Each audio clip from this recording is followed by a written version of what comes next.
Hey, what's up, guys? Sorry if I'm not able to make a show like this. Right now, I'm just going to go ahead and talk about some stuff.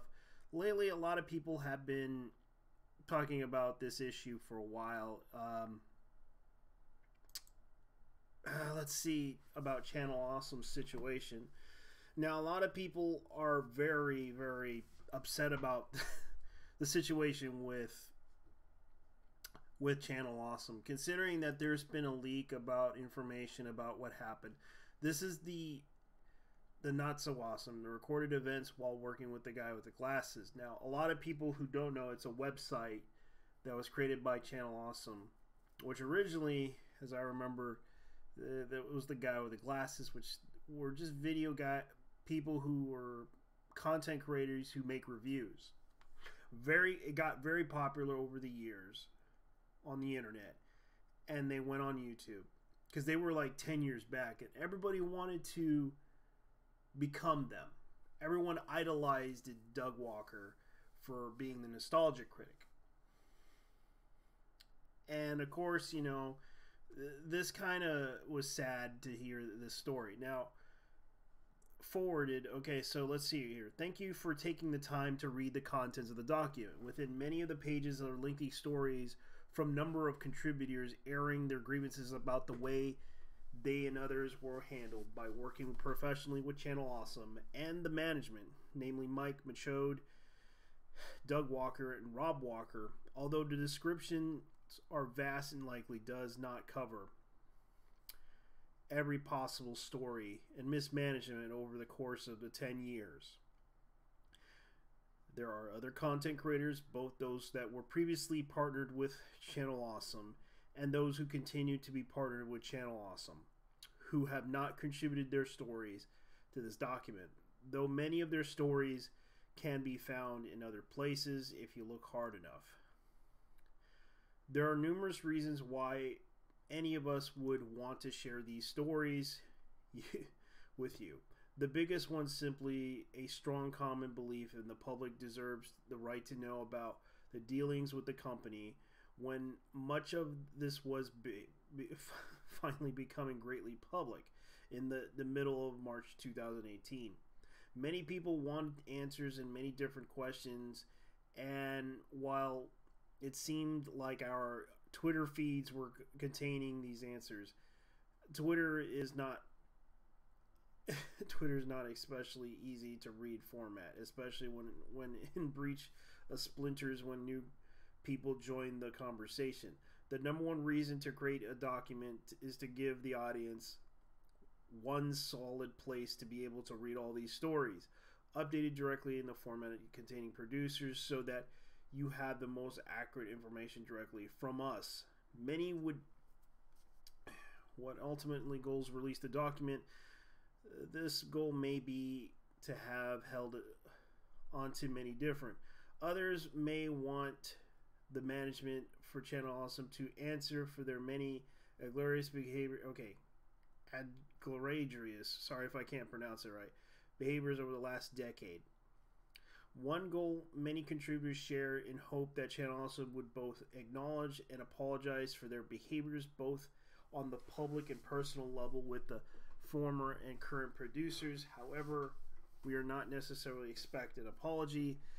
As nice as it may be, perhaps it's best if we hope to acknowledge any sort of good or bad if this is possible. Then certainly we all hope that telling our stories will be able to protect other innocent people from having the experience of anything like this in the future, whether it be in the form of a contributor or a fan. None of us want anyone else to go through what kind of treatment we went through over the 10 years, some behaviors being much worse than others.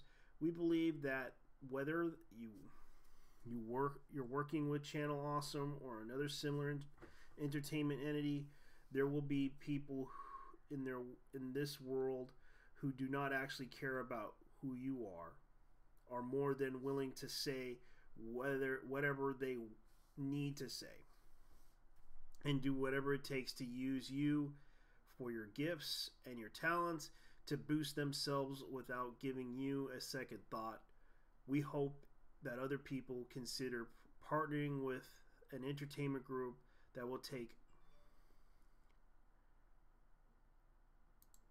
Oh, I better get you in here, man. Jesus Christ. I should really get you in here. Hold on, buddy. I better get you in here. Thanks for tweeting this. Shit, I better send you in here, man. I gotta get you in here, man, because I kind of miss talking to you. So I'm gonna go ahead and let you come in. Let me go ahead and get this in here. I'll be right back, guys. Hold on. I just gotta get somebody to come in here. Yeah, knock off AG.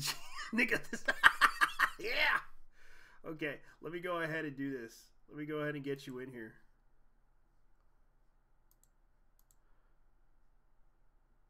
I'll send a message to you, man. Hold on. I'm going to let you in here. I'm going to get a Google Hangout.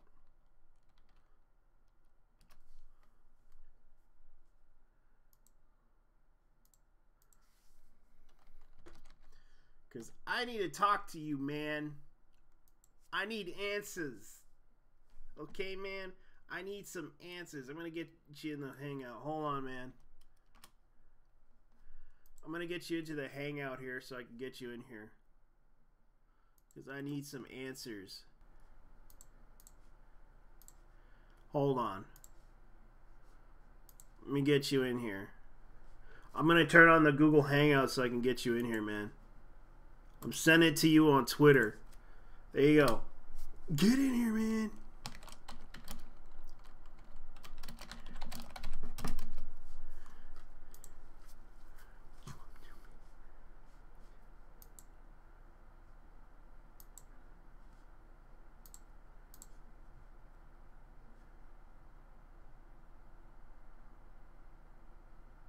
All right, hold on.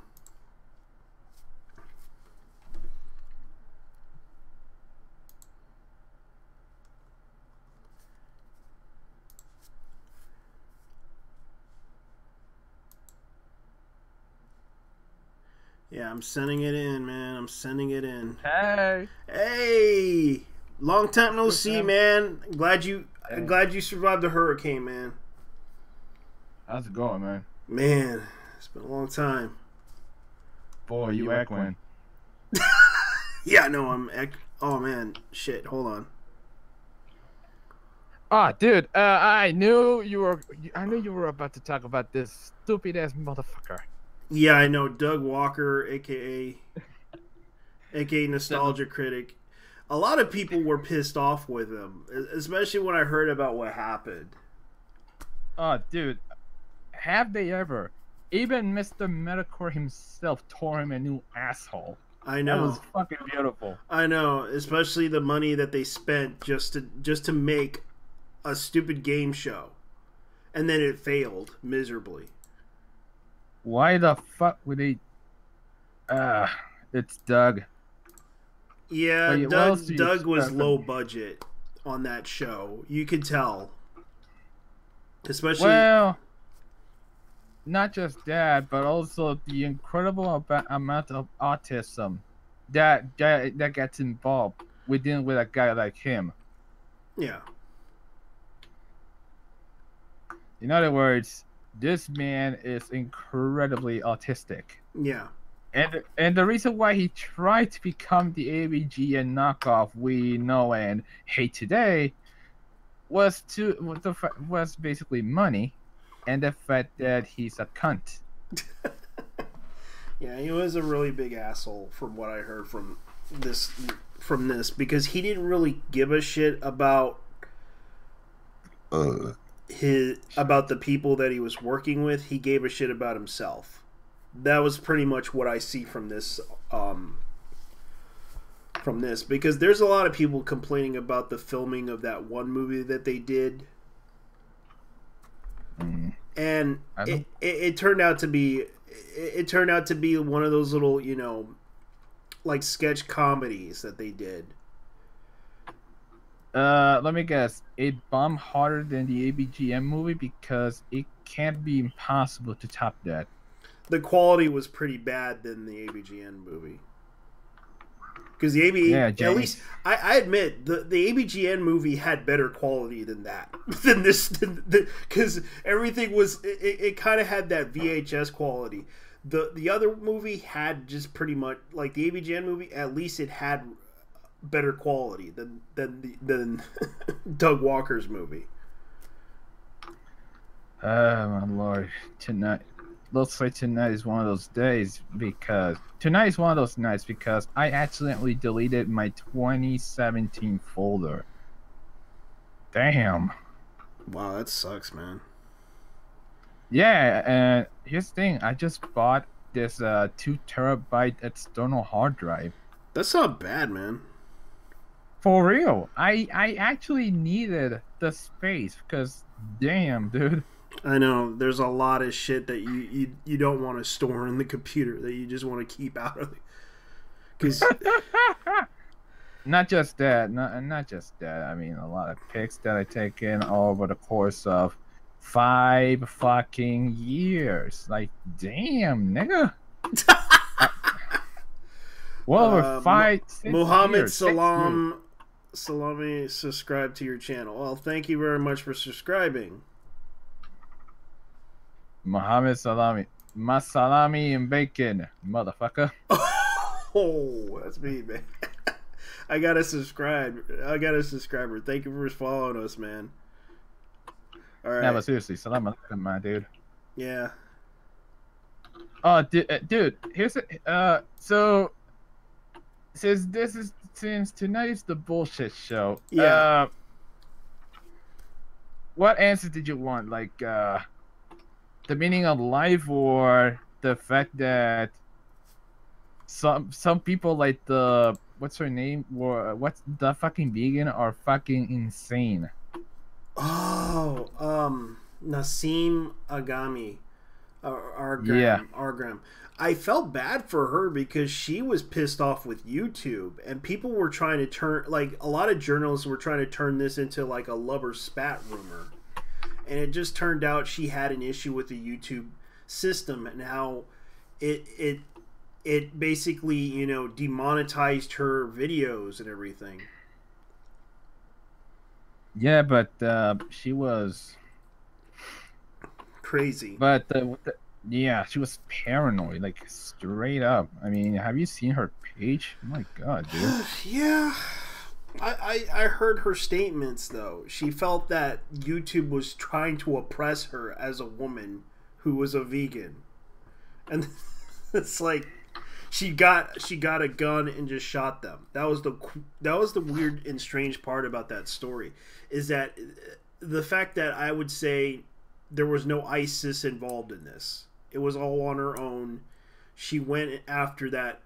She went after YouTube because, well, you know, and of course I didn't like how Monday Matt was trying to defend YouTube over this, saying the algorithm is the problem, and if we would have if she would have went and watched the videos of the guy who talked about the algorithm, none of this would ever happened, because I saw a video of a guy who explained the algorithm. Now, how would anyone know about YouTube's algorithm system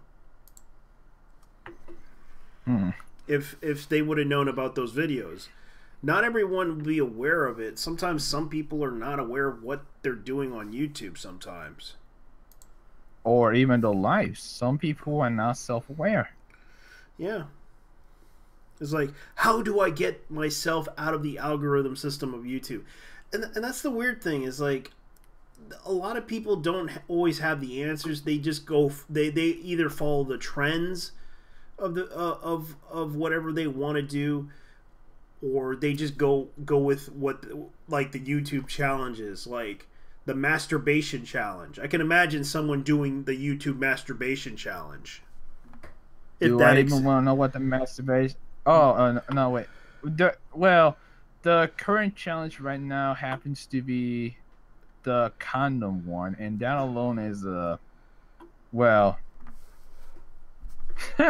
Yeah, because that's why I don't usually do those challenges, because they're just stupid. It's like the one where they did the YouTube challenge where you had to swallow a freaking turpentine, in your mouth. Like, no.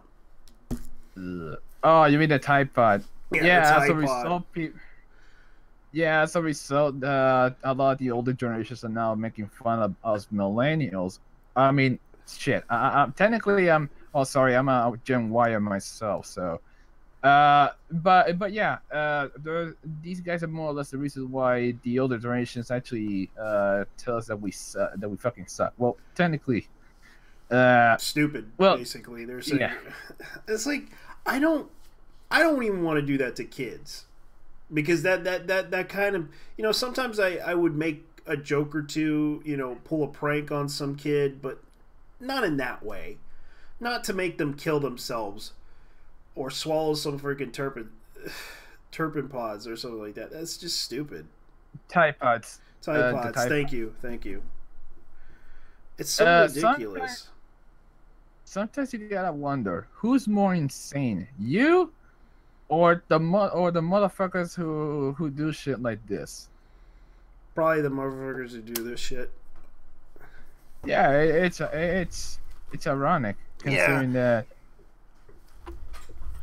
Oh man. So, but yeah, a lot of stuff happened as of late. I got a little too hooked on the Mad Max games. The Mad Max games. You liked it? The Mad Max game. Oh, you like Dude. You like driving around. You like driving around the desert.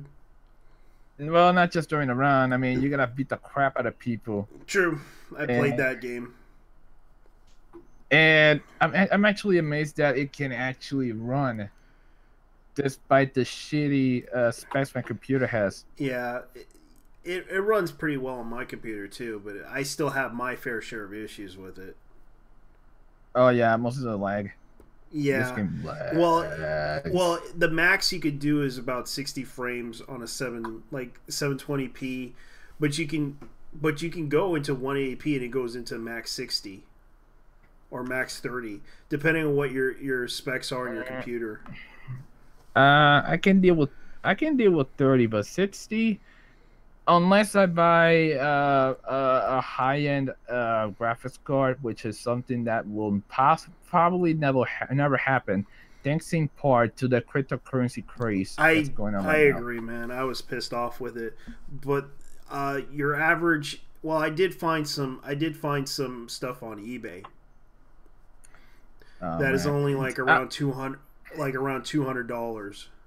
That's the average price you can go for a graphics card right now these days, especially the 4 GB ones, the 1050 Ti's. Dude, I saw a few, and they're not exactly running at 200. Some of these guys are selling the knockoffs at $50. Yeah, I heard the Chinese ones, the Yesmani, whatever they're called, Yasani. Yeah. I'm actually on eBay right now, taking a look. Let me guess. GT at 1050. 480. Yeah.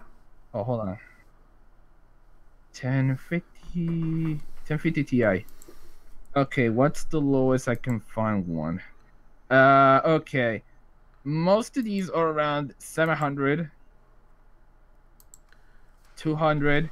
Someone is selling one for $1.23 on an auction. If I were to bid on it, I can assure you that like 10 people are going to outbid me like crazy. Yeah, they will. Yeah, these are the knockoffs. These are the knockoffs that you're talking about. I have. Let me show you. Jesus, there's one by Gigabyte selling for $1,100. Yeah, because they're selling like hotcakes. Because a lot of people, I do agree, man. It's just like you can see right here. These are the Chinese knockoffs that come from China. I'm showing this on the live stream. Hold on. Let's see. That looks like. Oh, those were the ones I saw. Yeah. The generic ones. I'm actually planning on buying one of those when I get my refund from Yeah. eBay, because I tried to buy a 4 terabyte hard drive from this guy in the US and he got hacked. Wow. Yeah, so I had to call eBay and tell them, what the hell is going on? Well, not that's what more or less, but yeah, it ends up that the guy's account got compromised, and they will refund me through my PayPal in around 2 weeks or so. That's interesting. Hmm. Yeah, you can tell that there's like so many Chinese. Those are the Chinese knockoffs that they were selling. I remember the guy was like selling a 180 Ti for $180. No joke. And then I found out someone bought it. Wow. I wonder if that thing. I wonder if that thing actually burned the guy's computer, because Probably because he was selling it as a minor slash gaming thing, and it's like, here's one, an RX 60. You can use that one, but then again, it's like a 4 GB. It's like 160 plus shipping and handling. But then again, it's an RX. It's Radeon, but it's a pretty decent graphics card if you want to buy something cheaper, because I know that AMD is not as popular, but they are good. They are decent sometimes. Yeah.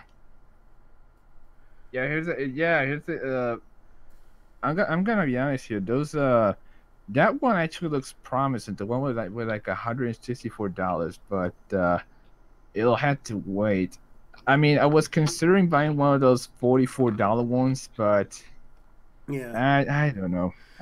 Yeah, because you get more bang for your buck. If you want the Chinese knockoffs, it's up to you. Because a lot of reviewers talk about those Chinese knockoffs, and some of them tend to show that they tend to be a little bit. Because, like, for example, this one, a 1050 Ti graphics card that's 128 gigabytes. A lot of people talk about that this could be a fake or a carbon copy, because the Chinese tend to sell you something that's off-brand, that you never heard of. Like, let me see if I could find it, because I know that they had there's like branded, like, let me see if I could find it. Yeah, the same goes with external hard drives. Yeah, they sell you the off brands, but it ends up that they don't work.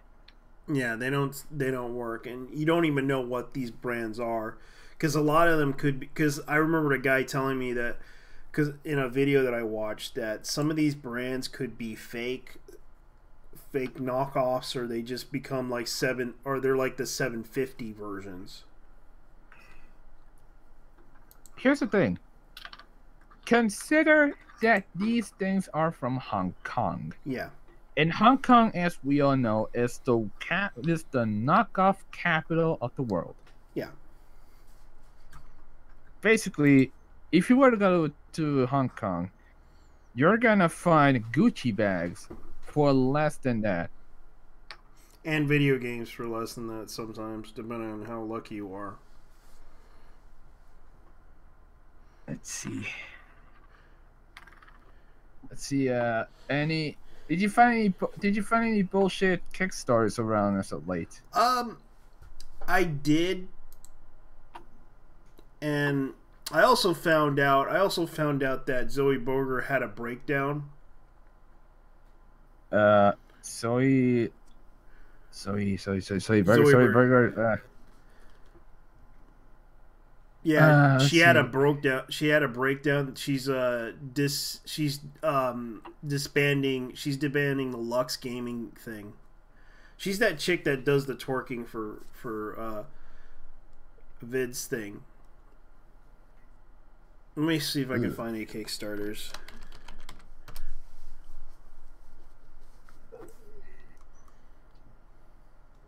Oh, okay. Oh, she's some. Oh, sorry, but she's some. Oh, she's a 2-bit YouTube star. Yeah, that has some million subscribers by shaking her ass. you will literally get, you will literally do anything for views, and that is one of those things. Yeah, Shit. I don't blame her, but she did. But she's a nice person, from what I heard. Can't blame her though. Yeah, Yeah, I can't blame her. yeah. I now let's see if I can. Okay. Dude, did you see that Mr. Medical video on Mr. Kurt? Fucking love anime titties icon world. Yeah, I saw the video. Oh my god, this dude is just, wow. This dude can't save his reputation to save his ass. Yeah, especially the whole part about the pedophilia thing where he tried to entrap people. He paid a guy just to start a new website.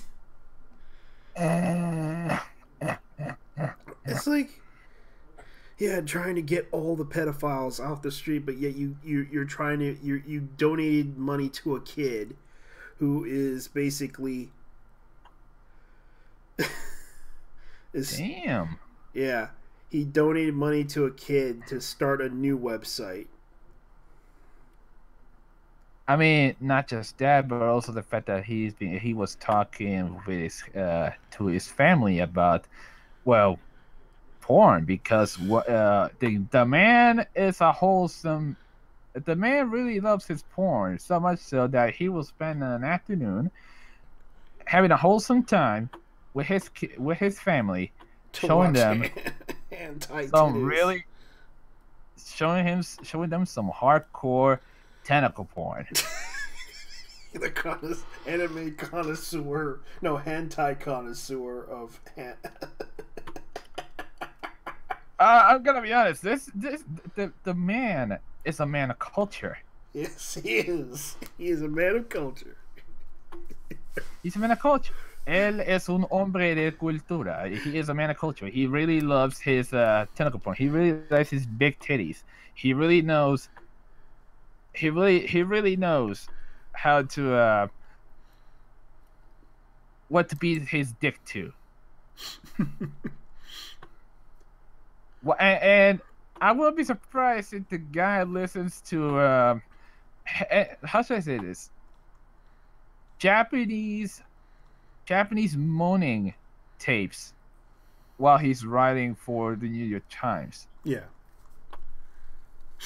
I mean, imagine the scenario. You're at an office and you're next to this guy, and you ask him what is he listening to, and then he gives you a sample, and all he's doing it, all that's coming out is,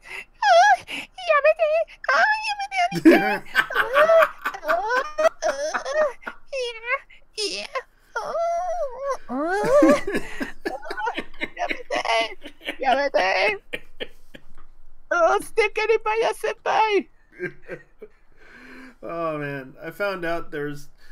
Did you ever heard of something called Savage World Setting? Apparently, they're making an RPG based on G.I. Joe. Really? Yeah, and they're using the Savage World system, which was, I believe, that was used for the Record of Lodoss War system back in the Japanese. I heard the anime, but I didn't know it had a game. Yeah, it was based because a lot of Japanese liked D&D so much that they created their own version of it. It was called I think it was called Savage World. Mm-hmm. And they used that system, I believe. Mm-hmm. Let's see. It's called. Interesting. Let me look at it. It's called Freedom Squadron. Huh.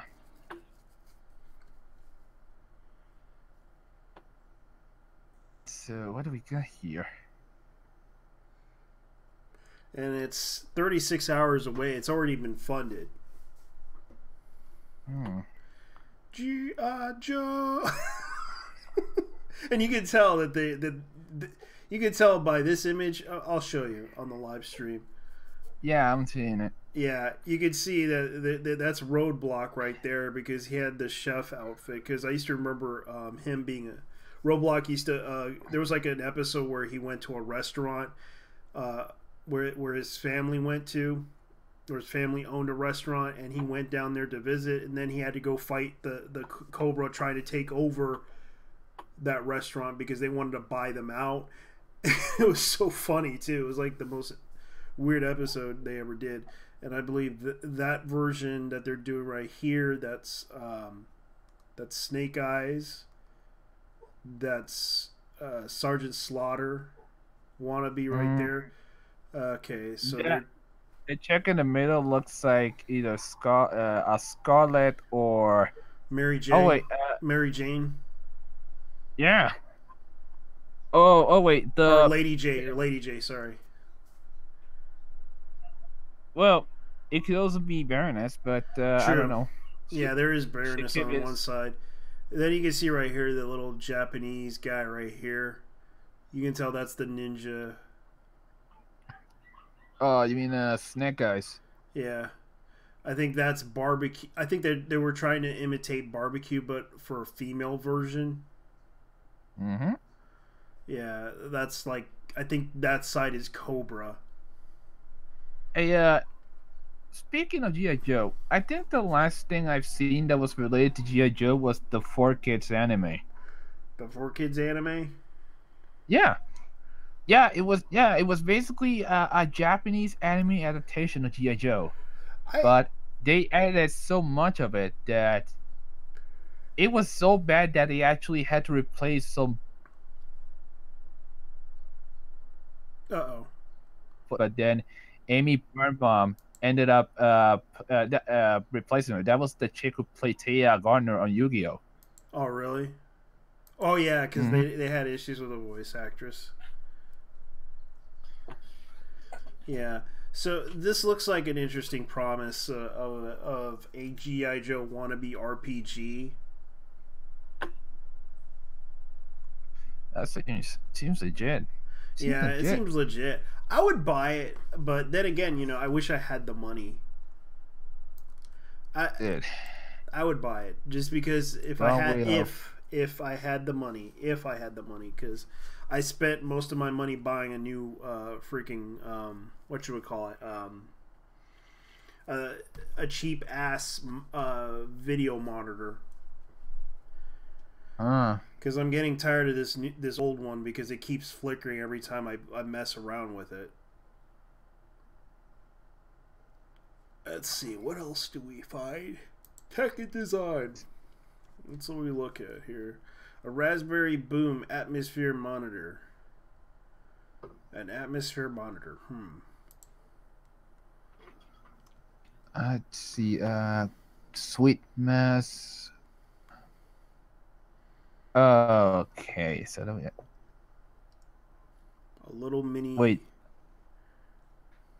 So what? Oh, wait. 906. Oh, it reached 906. Oh, dear Lord, what the hell? Yeah. A Salvador Dali action figure. An action figure?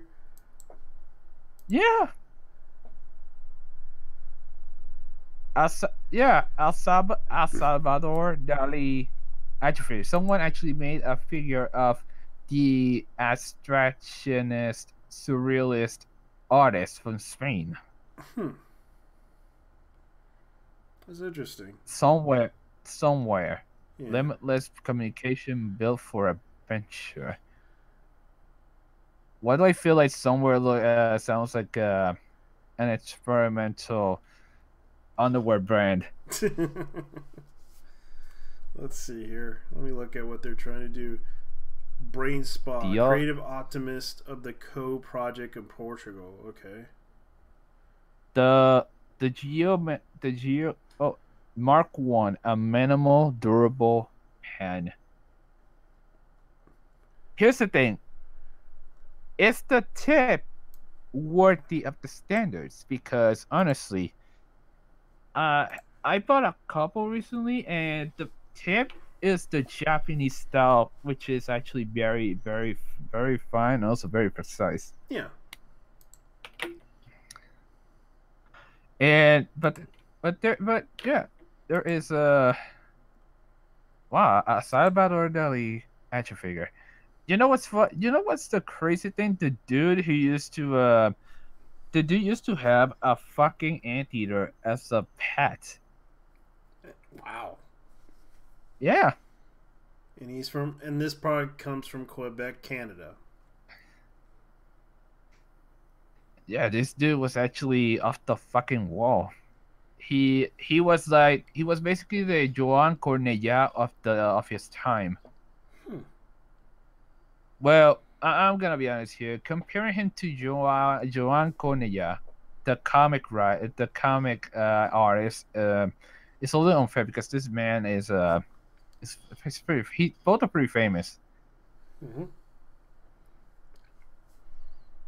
Double fun. You get two Salvador Dali action figures. One for you, one for someone you love. Probably my mom would appreciate it. That would actually be rad.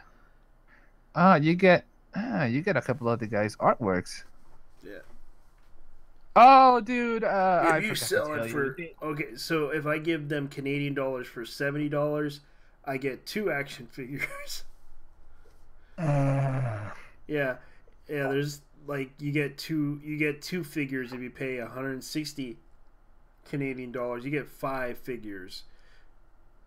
You know what disturbs me? That Mm. big fucking head. Like seriously, Yeah, what are these guys trying to do? I'll be honest. At least it looks better than a Funko. yeah. It Anything. does. It does. 310 Salvador Dali figures for $10. Yeah, Good luck selling those, my dude. yeah. Good They luck. already made their goal. So it's like you can tell by the Canadian dollar system. Okay, so you pay $35, you get like one our most popular reward. You get Salvador Dali action figure delivered to your door. $36, you get a El Salvador figure with extra base.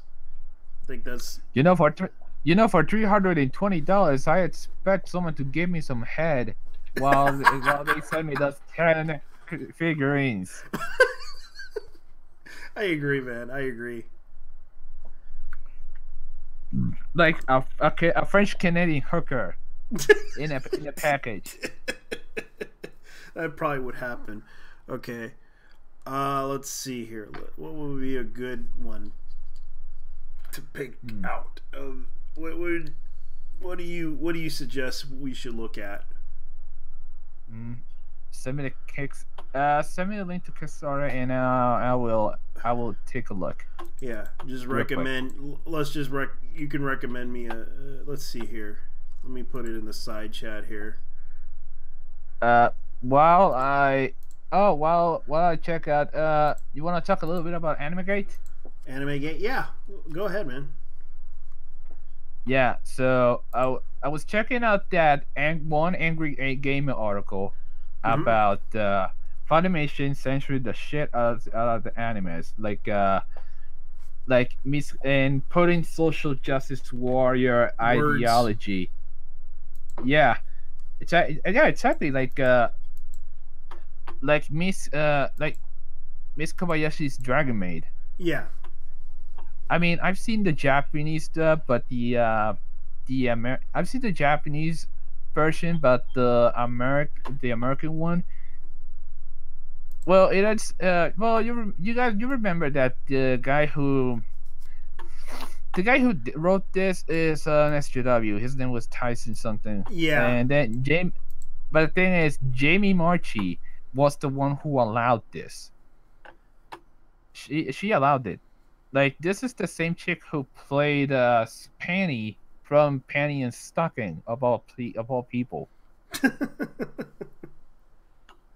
Yeah, you basically, yeah, it's okay when you play as the biggest whore in the universe, but it's not okay to add but it's not okay to play as the thick goddess herself, Miss Lukoa. The sad part is, And then we have the prison school incident with Gamergate. Yeah.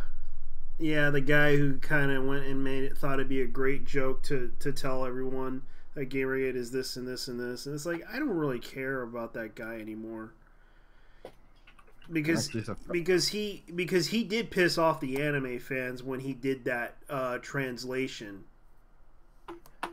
because a lot of people, prison school translation, especially the part where you got to respect your yeah, you gotta show respect to your fucking fans. Yeah, because the thing was in the like, manga, the translation was you get there was a scene where I forgot what was his name. He basically was at the arcade and the girl and him had a conversation, and the girl said, "You gotta learn to respect your seniors" or something like that. But instead, they were like, Are you part of that Gamergate thing?" And it's like, no one wants to hear that shit. No one gives a shit about Gamergate, and yet you want to bring in that whole situation with Gamergate as a joke because you think it would help alleviate your problems and issues with Gamergate. Like, you're bringing up a dead meme, a dead horse, and you keep bringing it up. If you like, I pointed this out to people in the game journalists. In the game journalist side of things, and they don't want to listen to me because they always kept blocking me, and I pointed this out to them. If you keep bringing them up like an invisible dragon, you're never going to destroy that dragon. Why? Because you keep talking about this dragon as if it's the real thing when you know it's fake, and you can't even deny the fact that it's fake, and you try to say it's realistic as fuck. And then when you try to make this dragon into a big issue, it becomes a bigger problem, and then it's gonna burn your ass in. If you make it real, it's gonna happen. What's even more moronic is the fact they've also been getting involved by. Oh wait, Danmachi. Oh yeah, I was watching that video I actually saw that video that got featured in that page. The one that says Funimation loves social justice. You check it out. Yeah. So apparently, they were censoring suits and so forth on a game called Danmachi Memoria Freeze. Oh really? They were freezing. They were basically taking out the outfits and everything, or the words. Basically the outfits. Yeah, because they're saying that's not really censorship. I don't really have an issue with the outfits because I seen the anime before, and it's not even a big deal with the outfits. But then again, the outfits were a part of that game, and they took it out, and they're saying, "Oh, that's not." That's not. The translators argue that it's not really censorship. Yeah, but you took out the outfits. That's not really censorship. Yeah, but that's censorship because you took the outfits out because you felt uncomfortable with those outfits. Be honest with yourself. You don't want to admit to that, but therefore you say it's not censorship. You know what's the thing? I don't even give a shit about this anime, but anything that involves censorship, yeah, you fucked up. Yeah, and the thing is, I seen that anime before. It was on Hulu, and I remember watching it. It was kind of like the Tower. It kind of reminded me too much like the Tower of Draga in a way. You ever seen that anime before? The Tower of Draga? Not really. It was actually a pretty good, decent anime. But in this story, it was about a kid who basically wants to become like an adventurer, and his big dream is to become one.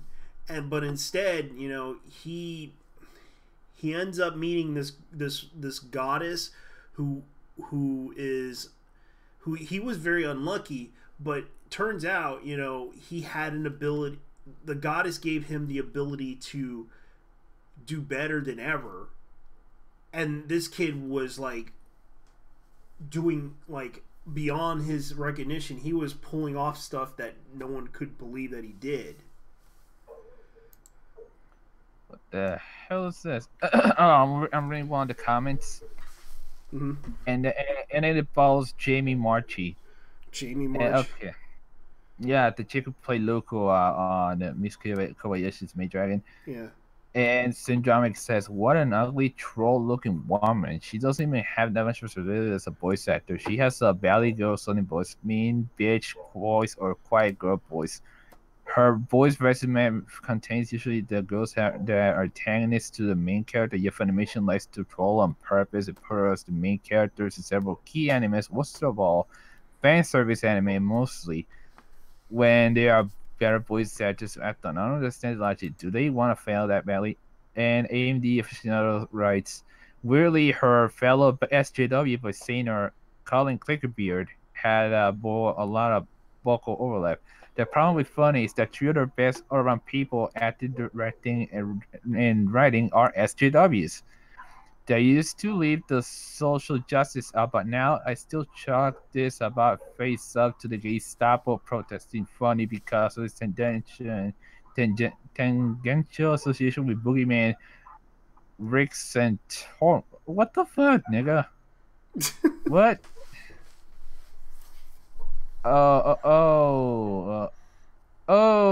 What's it? A bro saw her IRL a while back. Professor said that she was starting to have way too much in common with her character, Ellie from Borderlands. Yeah, a lot of people had an issue with her voice, with Ellie. Like, whoa. Like, she had that ghettoistic voice. Oh yeah. Wait, wasn't that the character who's like she was black or some shit? Yeah, like people had a beef with that because the fact that she was like a white girl talking Ebonics. Like, I don't really have a problem with people doing that shit, but it's like, you know, you gotta understand, some of these kids were either lived in the trailer parks in the hood or something like that, or lived out in the projects and shit. But it's like these people don't understand, and they're trying to tell them, "Oh, you can't speak that way. That's cultural appropriation, nigga. That's right. You shouldn't be speaking like that." Like what the hell? It's like, dude, I don't even care. If I want to speak. Yeah. If I want to speak Ebonics, I want to speak Ebonics, you bitch ass nigga. I mean, it's not my fault that your ass can't even deal with someone like a Puerto Rican talking jive and shit. Yeah. You know what I'm saying, fam? God damn. It's like that's something that we experienced when we grew up. Listening to people talk like that's no joke. No joke. Oh, dude. Yeah, it's even. Yeah. It's even, so should black people say apologize for speaking that way? Not really. Nah. I don't want to ask for them to apologize for it because they have every right to say what the hell they want to say, and the fact that I don't really care if they say it is up to them. Because if they're gonna say the N-word in front of me, if they're gonna say bitch ass, motherfucking bitch, or something like that, that's their voice. That's their thing. I don't care if they say that shit to me. They can do whatever the hell they want. Yeah. It's called freedom of speech. Yeah. It's the first fucking amendment. You dumb ass. Oh shit. It's the first fucking amendment, you dumb cunt. Damn. Yeah, it's like people, and it's like I don't care if some dude is gonna like do a Chinese accent with me, going like, "What you doing? What do you think you're doing? Do you think I can? You think I'm here for a reason? Do I care? No, I don't care." It's like, you know.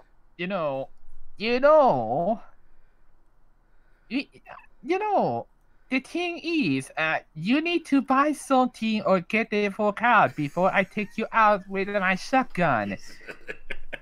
Yeah, no. I know that's funny too. Yeah, And it's like I don't care if they're gonna say that stuff because I've been around people like that all my life. It's no Well, joke. It's not like we all probably encounter some people that speak that way. Heck, my mom speaks pretty much like Javi, what are you doing? ¿Qué estás haciendo? no, you die. Saki, saki, faki, faki, I know. one I time. know. No. You know what? Someone should sing that song in front of a bunch of Chinese people and take their reactions because Well, I remember my friend. I sang he was from Germany, and I remember doing the South Park German boy song. Would you like German boy? Yes, Scheiße. Would you like some sauerkraut, German boy, German boy? Tra la la. I used to remember that South Park song. It was such a hilariously funny song, and they thought it was funny. Would you like some sauerkraut, German boy, German boy? Yes, I would like some sauerkraut, German boy, German boy. I don't think I remember. Let me. Oh, I found something. Mm-hmm. It's called Skate and Date. Skate and Date. Oh, I talked about that a while back. So basically, it's a dating game that looks like something out of Steven Universe. I mean, the characters actually look like something out of Steven Universe. Oh, hold on. Let me see this. Of course, the main character is Patricia. I remember hearing a joke that Andy Dick did about women called Patricia, and that apparently it was something to do with being a feminist or some shit like that, or a skinhead. I don't even remember much. I know it was. You gotta look. I know it was game. one of the. You gotta look at this game. I know. Okay. All right. I know it was basically Phelan. Yeah. I heard about Skate and Date. I talked about it in my one of my original shows because it turns out the chick who developed it, she's like a high school student. Ah. And she's trying to make this game for her school, and she wants funding for it. I thought it was okay. I try not to make fun of kids because I understand that they want to make something out of it. Like they want to take it seriously because they wanted to make game development. And it's like, yeah, I feel like a dick now. I don't feel bad about it, man. I was about to make fun of that thing, but out of respect for the kid, I don't try to, Yeah. I don't try to go after that kid because it's like, kid, I wish you the best of luck. I'm not gonna hold it against you. I understand you want to make a game. Go ahead and make it. Yeah. Don't let your dreams be dreams, bro. Yep. I wish you the best of luck, girl. Oh yeah, there's a game that I gotta show you. This is ridiculous.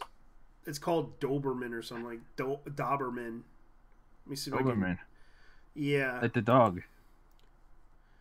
Yeah, hold on. Okay. Let me get out of this for a moment. Try to scroll up. It was like it was weird though. It almost looks like the skin, the character skins look like Mass Effect. Is this supposed to be a bootleg of? Is this supposed to be a bootleg of Wolfenstein or something? No, it's called Dolmen or something like that. Dolmen, where the stars bleed. Dolmen, a new action RPG whose epic journey takes you to the horror of the unknown. Like this is from Natal, Brazil, and you look at the skins and everything. Mm-hmm. It almost looks like Dolmen. Yeah, Dolmen. It almost looks like Mass Effect Andromeda. Ah. Oh, it's like Mass Effect, only it doesn't suck. Yeah. Yeah. And it actually has laser swords. Honestly, Well, I used to play this Brazilian made MMO, and it was surprisingly good. Yeah.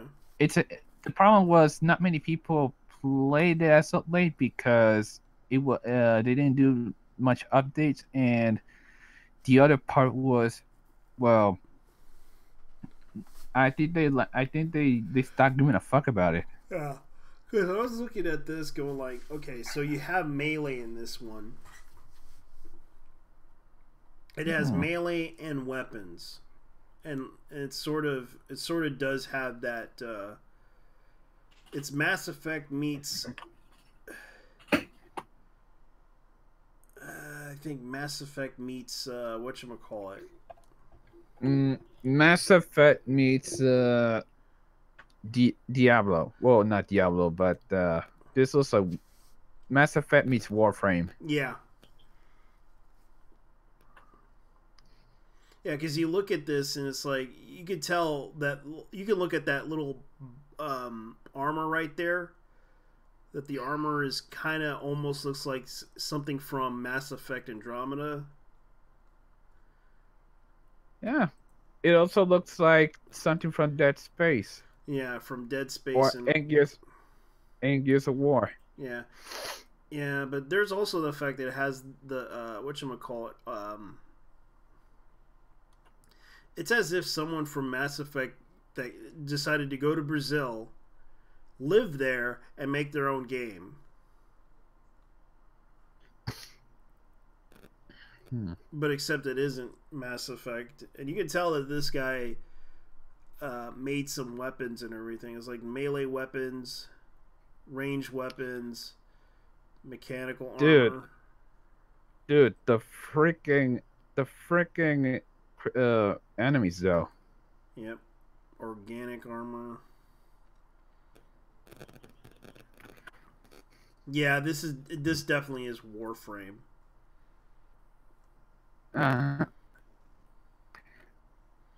Let's see.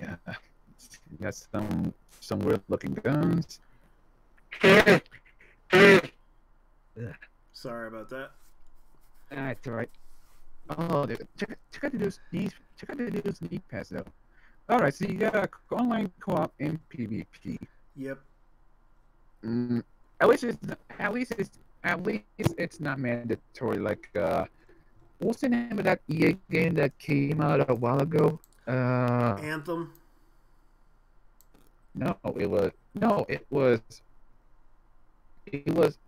called like No Man's Land. Yeah, that's the one.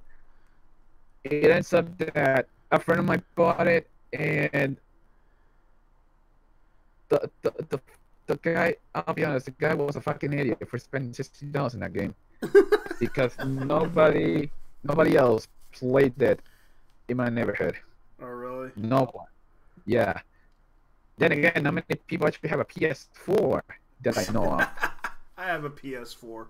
The reason why I bought it is because I wanted to play certain games for it, namely Japanese games. I would honestly, I was originally going to buy myself a PlayStation 3, but I ended up canceling the plans. I sold a copy of Gran Turismo sets that I bought for cheap, and really? an OEM PlayStation controller I bought from someone in Texas on eBay. On eBay, I bought the PS3 at GameStop, and we don't even have GameStop here anymore. I know. Remember That sucks, man. That sucks. They should put that game. They should bring back GameStop there. I don't know why they did that. I guess they don't want to pay the taxes. That was basically it. They didn't want to pay the government taxes, and that's why they fucked off. Yeah, they're pretty much racist right there. Yeah, they don't want to pay the taxes, and they say, "Fuck Puerto Rico, we're out. We're supposed to be diverse and inclusive, but yet you guys can't even pay taxes to Puerto Ricans. Fuck you, fuck you, fuck you, Puerto Rico. We're out. We're out." Fuck these violent niggas, man. We're out of here. Yeah, we're out of here. Here's the thing. Here's the thing. I heard that they're dealing with some shit of their own. They're closing down some Yeah, shops, something. yeah, they're closing down shops. They've been dealing because GameStop has been sales. They've been trying to push sales for pre-orders lately, and they're barely not even getting enough chances to sell stuff. I understand that a lot of the people who work there are just there because they need a job, but the sad part is that they've been struggling to sell games for a while. Well, that's what happens when you give them a really shitty resale value, Yeah. and also buying, and also the fact that some of them were buying used games for cheap and some of them for elevated prices. For example, there was a well worn out copy of Marvel vs. Capcom for the PlayStation 2 for $60 Yeah, because you want to know why they amped up the value of that thing? because that game is infamously rare. Yeah, it's infamously rare, and plus they're trying to amp up the value of it so they can sell for more, so they can make a profit. Because God knows those games are expensive, especially the rare games.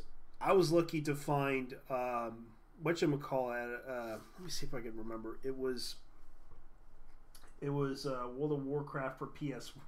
World of Warcraft 2. World of Warcraft 2 on PS1. They had a World of Warcraft on the PlayStation 1. Yeah, and EA Wow. published it. Holy damn.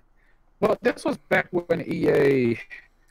Well, let's be Yeah, honest. back when EA was because they helped publish Diablo as well on the PS1.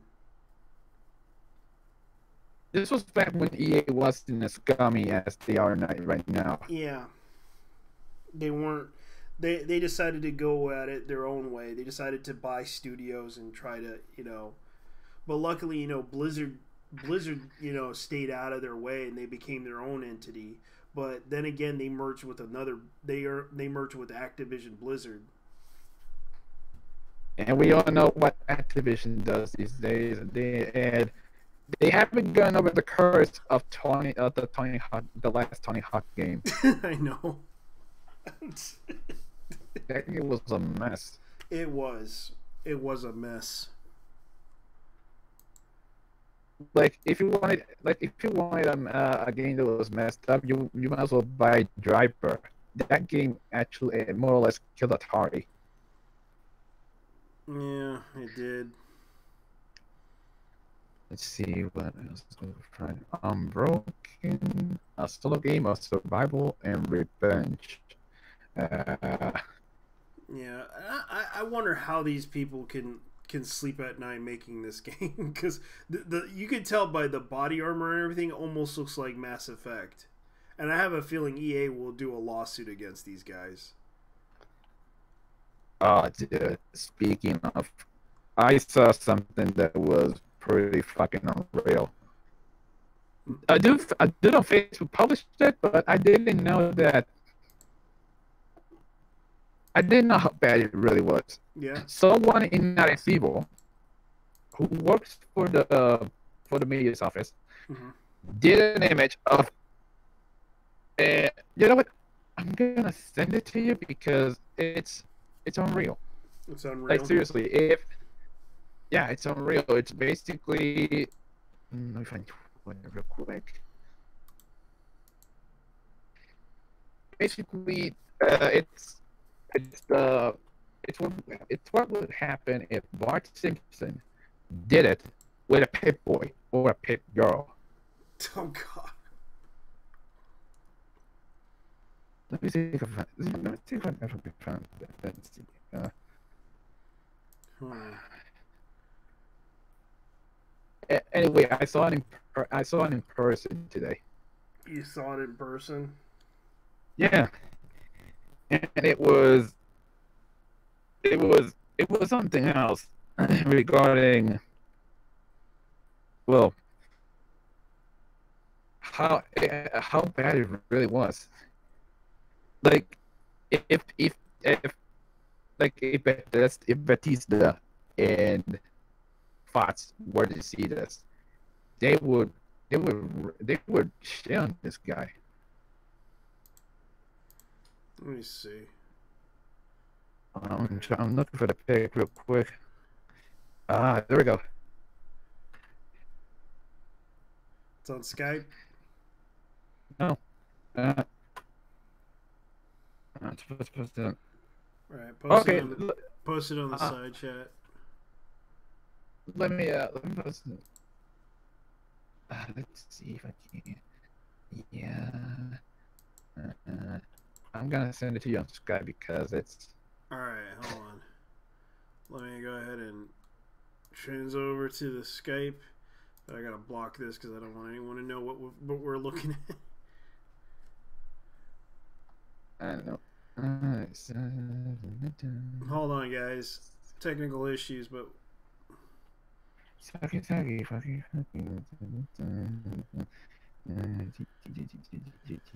we go. Okay.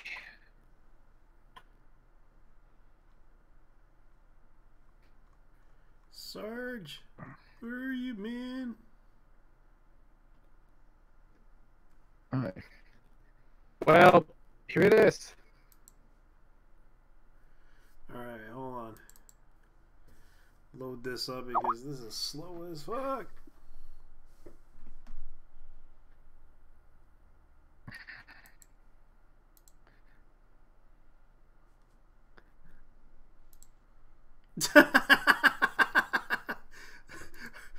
Hold on. Hold on.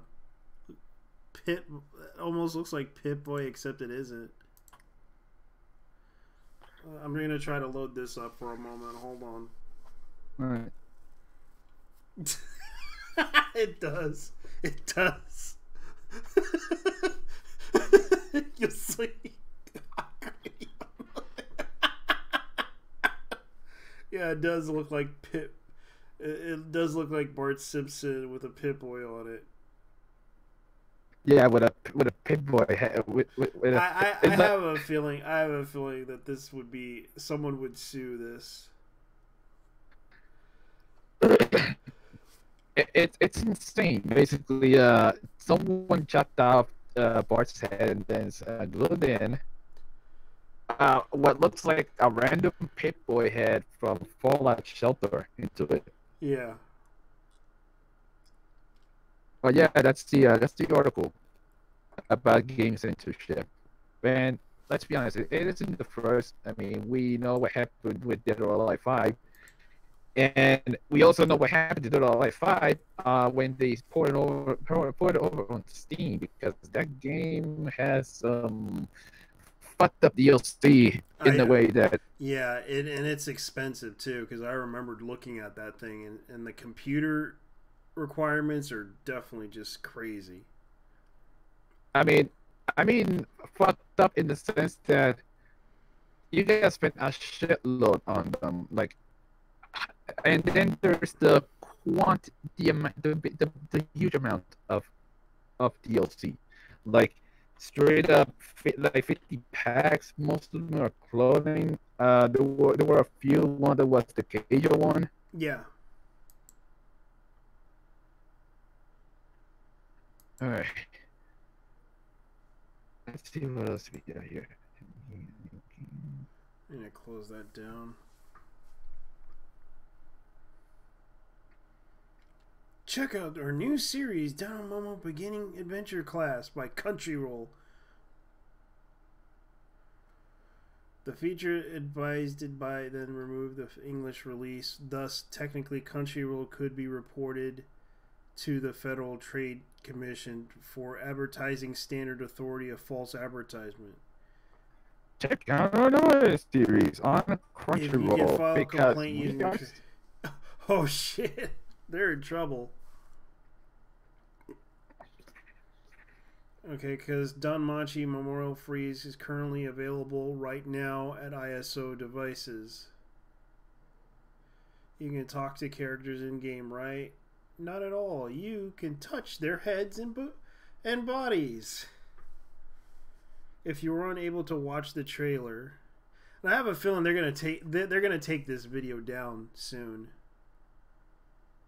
Let me see what the advertisement is.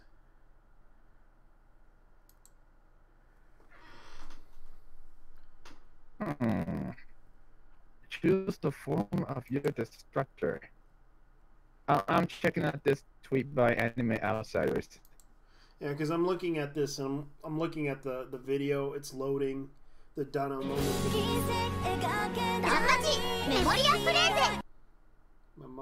tweet this. It's wrong to try to pick up girls in Dano. Is it wrong? Is it wrong to pick them up? If that's the case, I don't want to be right.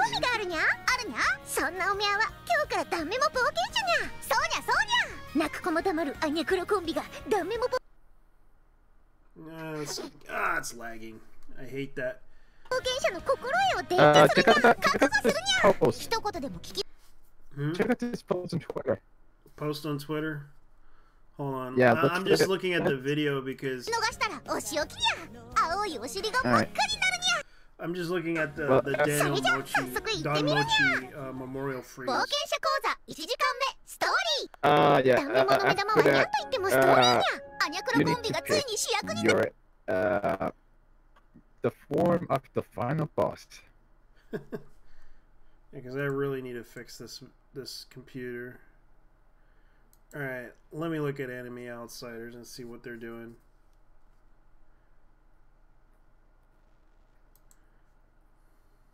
You have 4 enemies. One of them is... You were blocked on following from Crunchyroll. You know this is fucking the best stuff. And are you freaking kidding me? Choose the form of your destructor.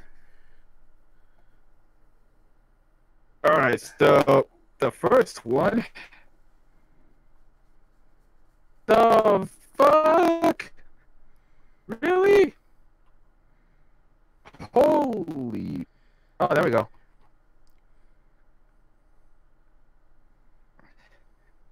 You got Rick and Morty, JoJo's fat Tumblrization, Korra, and Killer Sonic.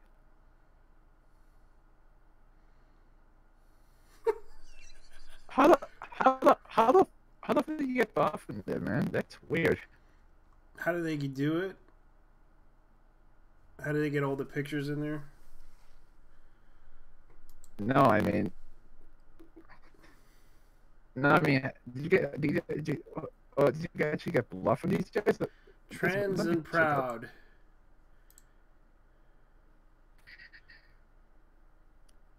Oh, I see. The header means you are blocked from following Crunchyroll. Yeah, they've been blocked from Crunchyroll. You know the fucking best stuff in there is any tweets signed by AOT members when appropriate. Usually that way.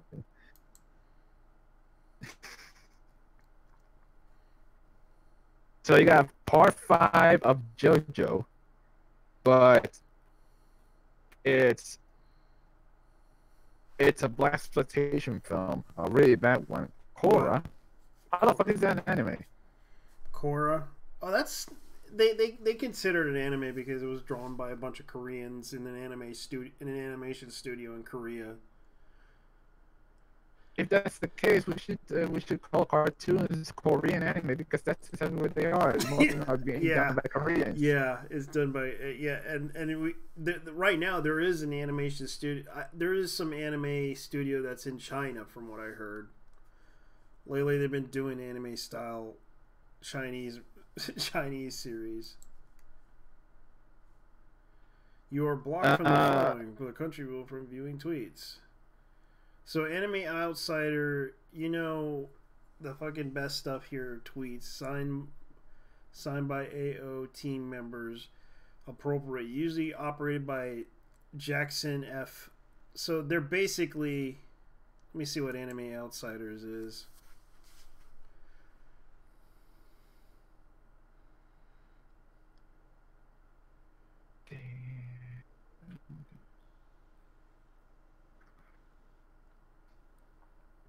Springtime.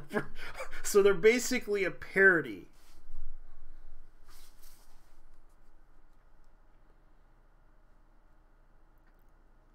So they're basically an anime parody site. Mm-hmm. Yeah, they're pretty much out there with Anime Maru. Yeah. Let's see if the so Springtime for Hitler by Kevin. Oh dear God! Yeah, that reminds me of that video I saw when Jonathan Pye was mimicking being a Nazi. Yeah. And he was singing "Springtime for Hitler." Hitler. Yeah, but that came from a movie. That came from a movie that I remembered. Yeah, the Mel Brooks one. Yeah. Springtime for Hitler, the anime. Like that musical was so cheesy for Mel Brooks. Well, there's Mel Brooks after all. Yeah. Gaming in the Trump. Gaming in the Trump years. Andrew Streamlin. Honorable mentions.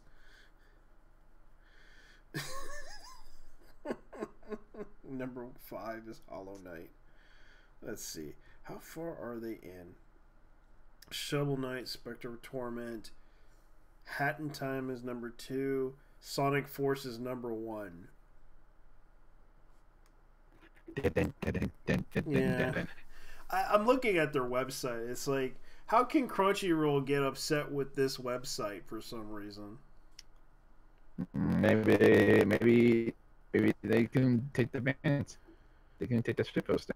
Yeah, they couldn't take the shit posting seriously.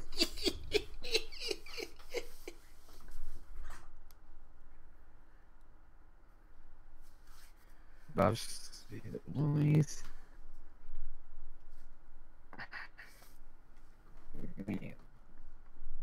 Oh, by the way, speaking of anime, have you seen Pop Team Epic though? I have not seen it. Well, I can honestly say that I find it insulting when people call it the Rick and Morty of anime, because this is clearly Robot Chicken's Japanese counterpart.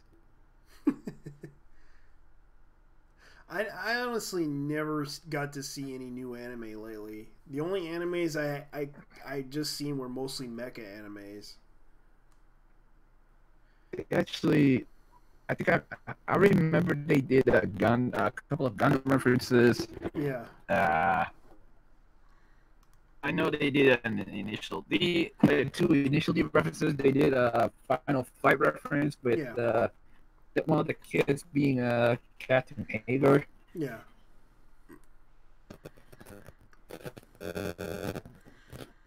And they also took some cheap shots that they're this company called Takeshiba, which is their producing company, and because they it's like what Chicken did to Adult Swim. Mm-hmm. Whenever they said they canceled them. Yeah. Well, check it out. It's 12 episodes long because it was one of those short animes. And here's the thing: they have 2 versions. There's a female and a male version. Yeah. And the male version is actually better.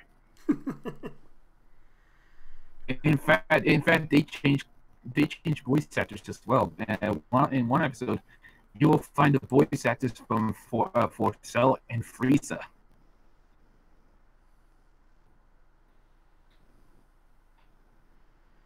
I swear to God, these people, they make some really weird. Andrew Erickson, the co-host for The Other Side, but he doesn't know about the anime, mostly plays games, so generously fans decided to meet him halfway, giving him anime games. He's just as confused. The site is so ridiculously weird. So funny.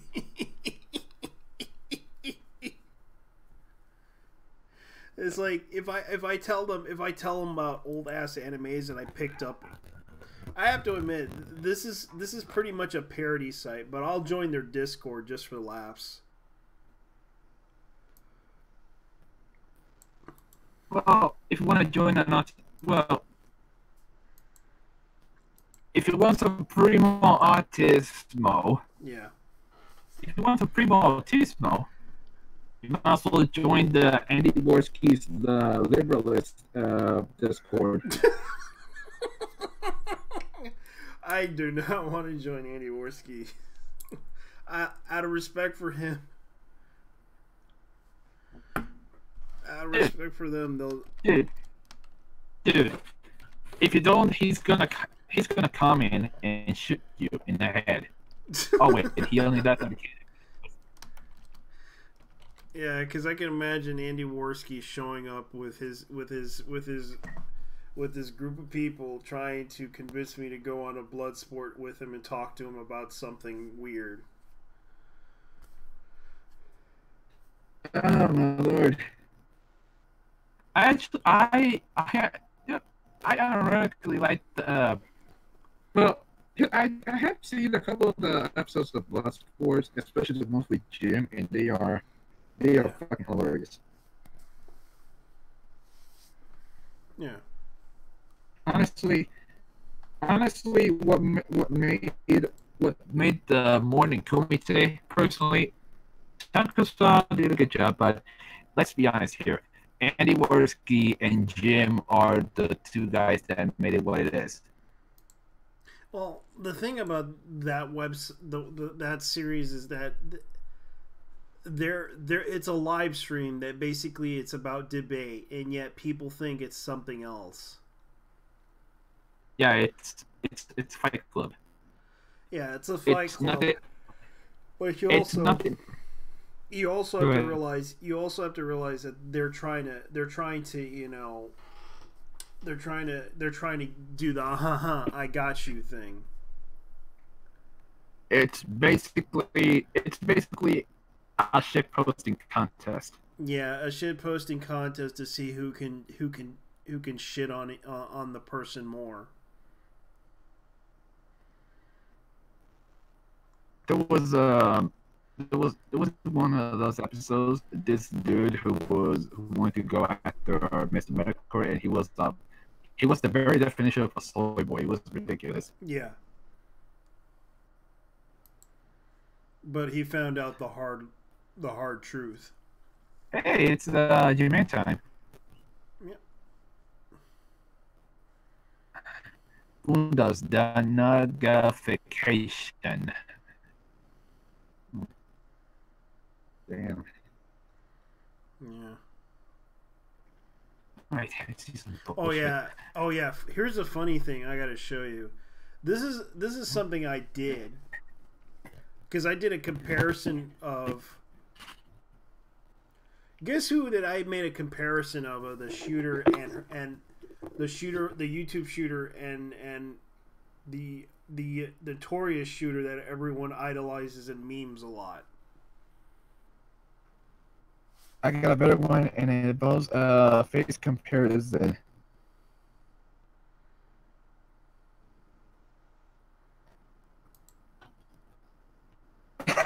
Oh, holy fucking shit! No! Yes! No! Yes! No! Yes! No! Yes! No! You and no! Oh, Yes! my Yes! I exposed the conspiracy. It was him all along. It was him all along, and no one realized it that he changed genders after that shooting. So technically, he was still alive. We're talking about the top. We're talking about the top patrol hero. Yeah. The man. He was top patrolling YouTube. Yeah.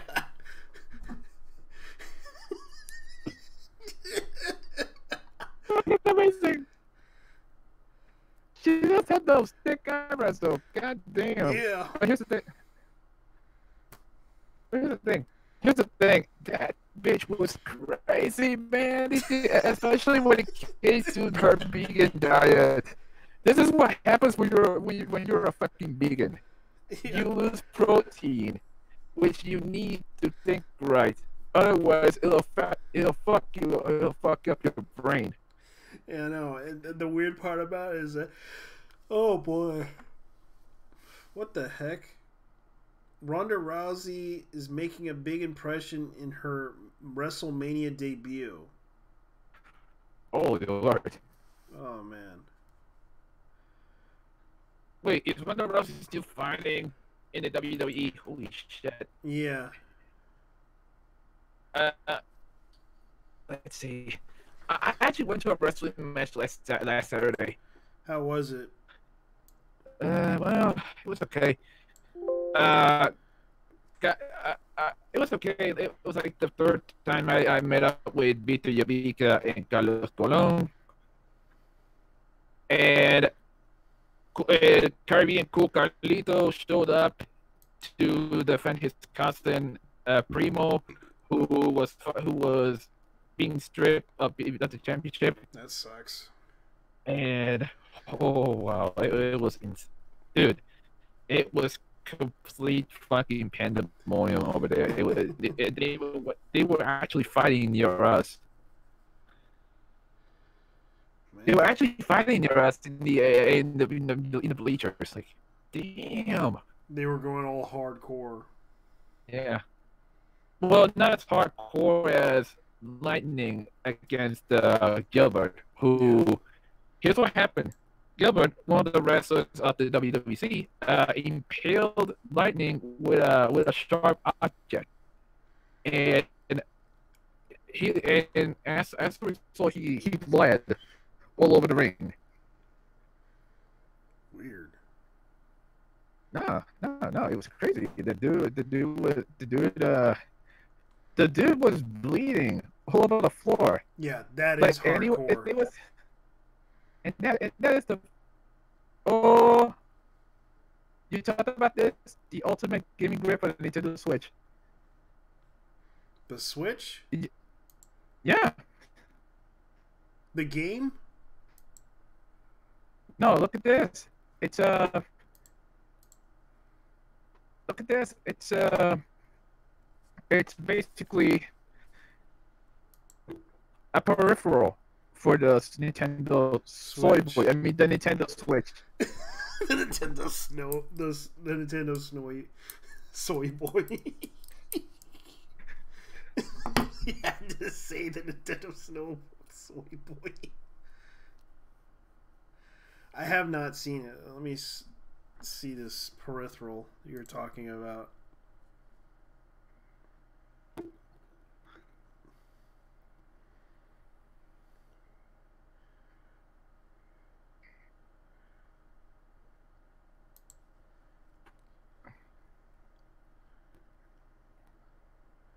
What the heck is Wash Day?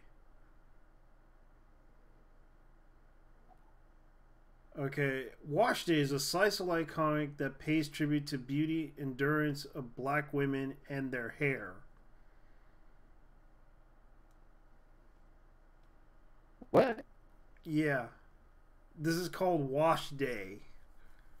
It's a comic book that this woman did, and she managed to get her goal. Is there a sequel called Wash Your Ass?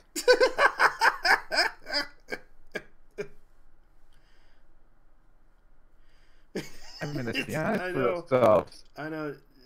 The comic book is about a girl who has, it's like Kamina, aka Kim, hometown the Bronx, African American, 26-year-old, Aries, loves coffee, bad action movies, 90s dance hall singing, not a fan of humidity, spicy foods, degenerating her hair, respectability politics. Sabrina, aka Cookie, hometown the Bronx, Dominican and Puerto Rican, 26-year-old Pisces. Así, hot tea, puppies, telenovelas, yoga, Ayano, storms, adult 300 dogs, copies. scary movies. All lives matter. Hold up, fuck up. So 300. So if you pay well over $300, you get 300 copies of the damn thing in Spanish. Yeah. Love it. Nah, fam. That rain though. Nah, fam. Is that hated? Nah, fam. Nah. Yeah. My name is Jamil Rouser. That's how I pronounce your name. I apologize. The story is inspired by my own wash day rituals and my deep desire to read more comics by all the women of color. FUBU. Hashtag FUBU.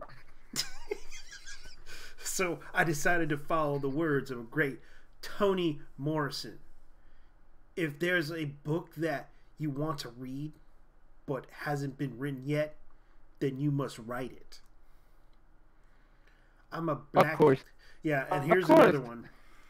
I'm a black and Latina writer, and also a co-founder of international meetup group Geek Girl Brunch, creator of a hip-hop geek culture project straight out of Gotham, and the co-creator of a former Girls Gone Geek.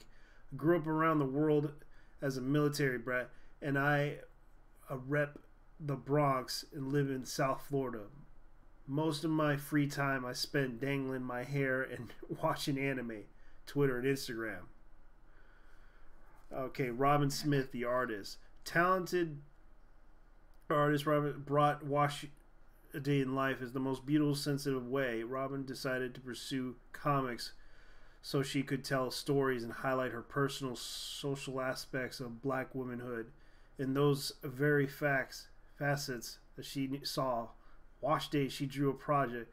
There's something radical about the story of a black woman taking time for herself, taking care of herself in ways and extreme specific to blackness. Robin is a Jamaican cartoonist currently based in rural Vermont. She has an MFA from the Center for Cartoon Studies and worked on comics for Necker, New England Center of Investigative Report. Okay, so she's basically a, because I know what the investigative reporting is. It's basically they do like psych profiles. Investigative journalism. Yeah. The 7-day newspaper, College Humor. Robin also, okay, so she worked for College Humor. Okay. So, like that Persona 5 song says, you'll never see it coming.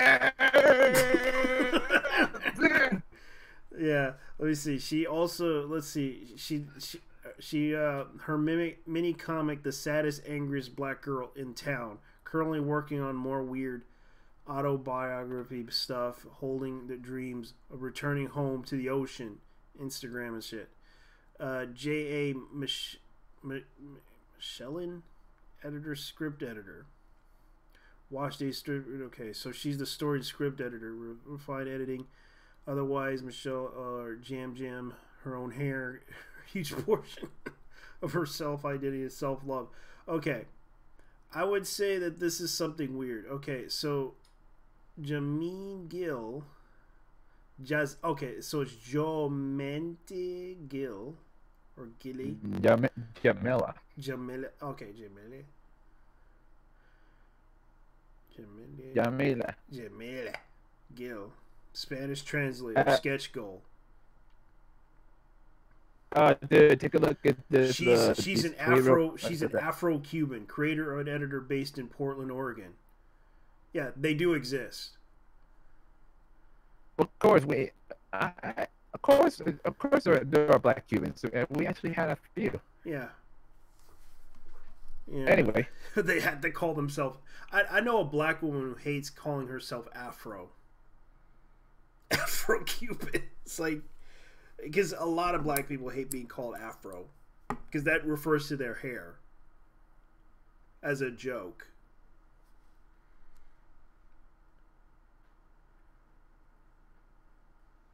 I did take a look at that YouTube link real quick. Yeah, after sure. this. Okay. Because I'm just looking at this because this is going to take a while for them to do the wash day thing. Because according to this, the let me see where it's going to be released in October 2018. I honestly think they should do a sequel called Wash Your Ass or Wash Your Coochie. Watch Your Coochie. Yeah, there's the print art, black and white commission, color art commission. Oh man, that's just hilarious. Okay, let me look at what you're doing here. Is this the video that you're talking about? Take a look. All right, let me look at the Kickstarter thing here.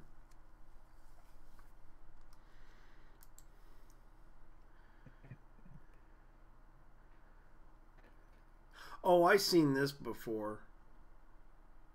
This has already been out. Like there's like several versions of this that people made. Like they made a battery, that would be interesting though. I would buy it, but then again, you know, I don't have the money for it.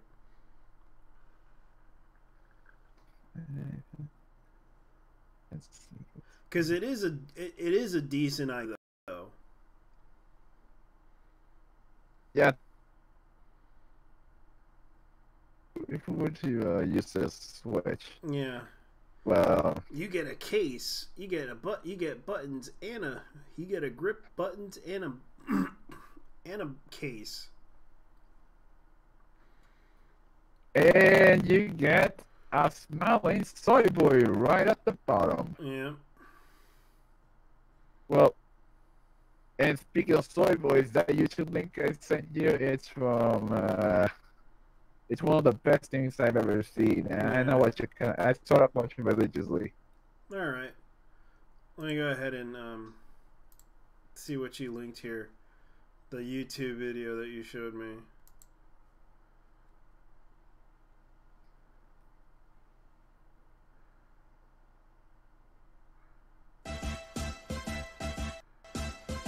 Do the Mario, swing your arms from side to side. Come on, it's time to go. Do the I even Mario, got that. I got that system. And then again, let's do the Mario all together now. I admit, I got the Nintendo Switch. You got it. It's Sorry. Mario. It's fine, man. I understand Do the because Mario, everyone's making fun of swing it. your arms from side to side. Come on, it's time to go. Do the Mario. Take one step. It's even better with that fucking song. I miss together now. that old Come song on from now, that show. I just swear. like that. It's fucking beautiful. Oh man, that part was this blunt.com.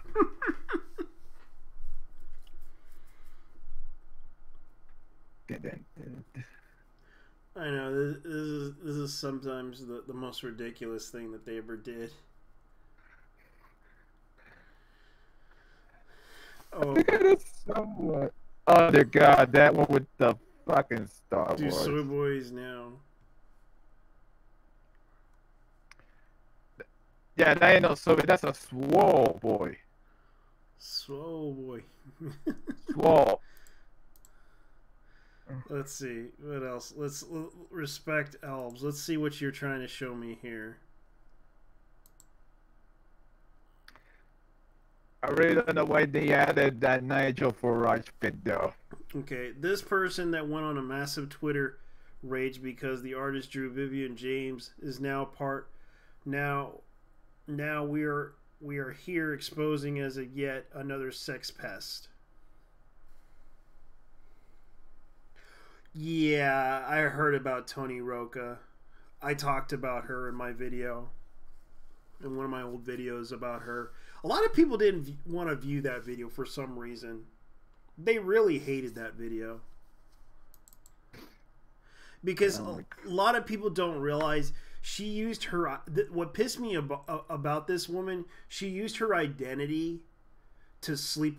She used her trans identity to sleep with people. She tried to shame them. She tried to shame them into a way, accusing them of being transphobic because they refused. Because there was a guy that explained it, that the person that they knew was in a relationship, and Tony Rocca got upset with that person for saying no to them because they were in a relationship, and tried to shame them into sleeping with her because of her trans identity. And it's no surprise that the room that people came forward and told everyone about this issue, because this person tried to be an abusive person in the situation. And it's no surprise that she's friends with Zoe Quinn. Maybe they should get it through their test goals that not everyone wants to fuck trannies. Yeah, but here's the thing: not everybody wants to have, you know, because I knew that the fact that, according to one source, said that they were in a relationship, and she tried to shame them to convince them to sleep with her. It was basically emotionally blackmailing them. Typical. Yeah. Which kind of tells you one thing about these people, is that these are friends of Zoe Quinn, who basically who basically allied and defended her to turn out that they were abusive and bullying. Well, what do you expect from these overglorified sociopaths? Yeah. And the sad part is, this is one of the founders of GamerX, the convention that's popular in California, where they were trying to create a safe space for the LGBTQ community for video gamers, because they want to promote the idea that GamerX is a gamer-friendly environment for the LGBTQ community. And the sad part is, she became the bully. Of course, here's the thing: these people go around preaching about tolerance and understanding, but they're the first motherfuckers to throw stones at people. Yeah, they're not so different. They're not so different from the jihadis. Yeah. And these people were supposed to be protectors. They're supposed to be protecting the community. They were doing a bad job of it. Trust me, they weren't doing it. They were not doing jack shit for to protect against Gamergate. All they were doing was just blaming Gamergate for every single thing, pointing fingers, blaming people, not even trying to help the situation. They just basically tried to troll the whole thing and instigated them.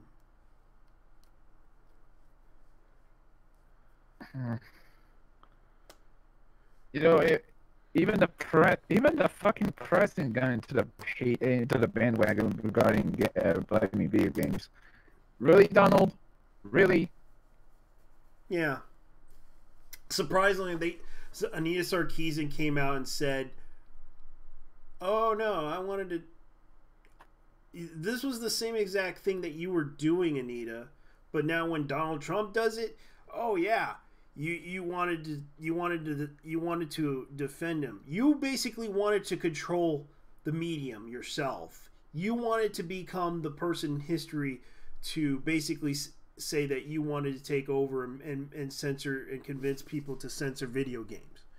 Now Donald Trump's doing it, and now you're getting pissed off with him for it." It was we were talking about this shit on the NTSW game ban last night. Yeah. And we were talking about how Donald should go one step further and actually praise shit like feminism and communism to get these people to Enceladus so their heads will explode. Yeah. I mean, it would be the ultimate ship post. I know. I would love to see him say those things. I'm going to give Anita Sarkeesian a big thank you for her support in my endeavors to make video games censored, so that I can move on with my life and everything. And she'll probably be like, "No, I didn't. Fuck you, Donald Trump." I can imagine her saying that. Oh, that and way more. She just saying, that arch fucking racist is trying to take my shackles as usual. Ah! Yeah, because the thing about it is that there are a lot of people out there that are like, I don't know, are they really honest or dishonest? And I'm not so sure what they are, because especially in this whole situation, a lot of people are just blaming the whole GamerX thing. Because we try to warn people about these people, and yet they didn't want to listen.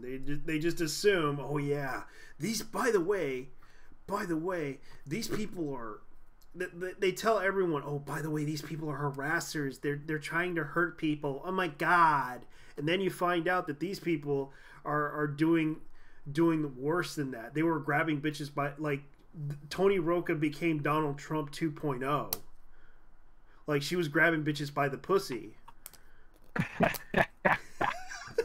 Like I said in the video, like I said in my old video, she was grabbing bitches by the pussy, yo. Like, no joke. This bitch right here, as you can see, was grabbing bitches by the pussy. Every woman came forward and talked about it. Like, she was grabbing she was grabbing boys' dicks and everything. Like, a young queer boy came out and said, this bitch was grabbing me by the dick, yo. No joke. She was just trying to suck on it, going like, yum, yum, yum, yum, yum. Well, that's the case. She's doing a very terrible job at grabbing him by the pussy. Yeah, grabbing by the pussy. Yeah, because they didn't want to sleep with her. It's like the girl was like, no, I don't want to sleep with you. I can't. But you must, because it's the only way to protect you from Gamergate.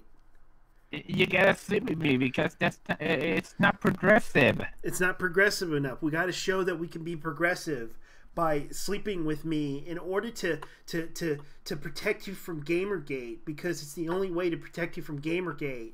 Yo, it's the only way, because if you don't sleep with me, I'm going to tell everyone that you're transphobic and you hate trans people.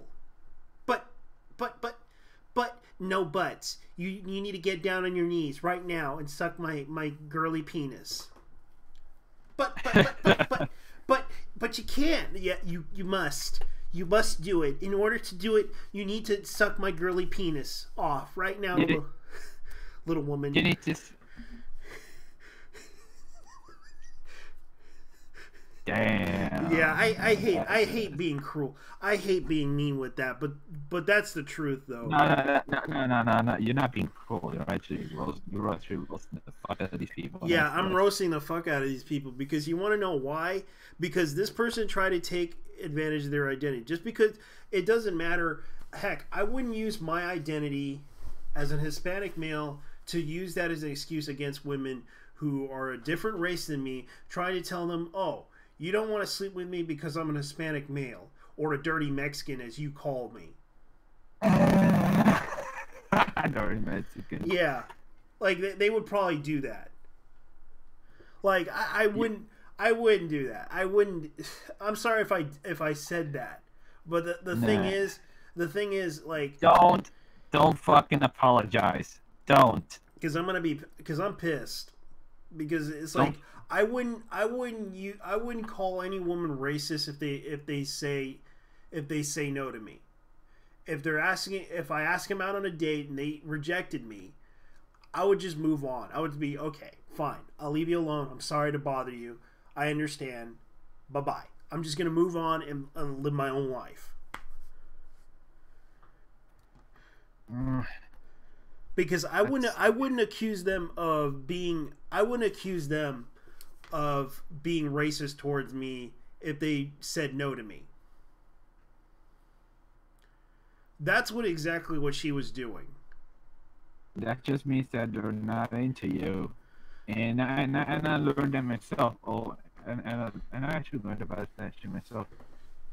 It's hard. It's actually pretty hard to get.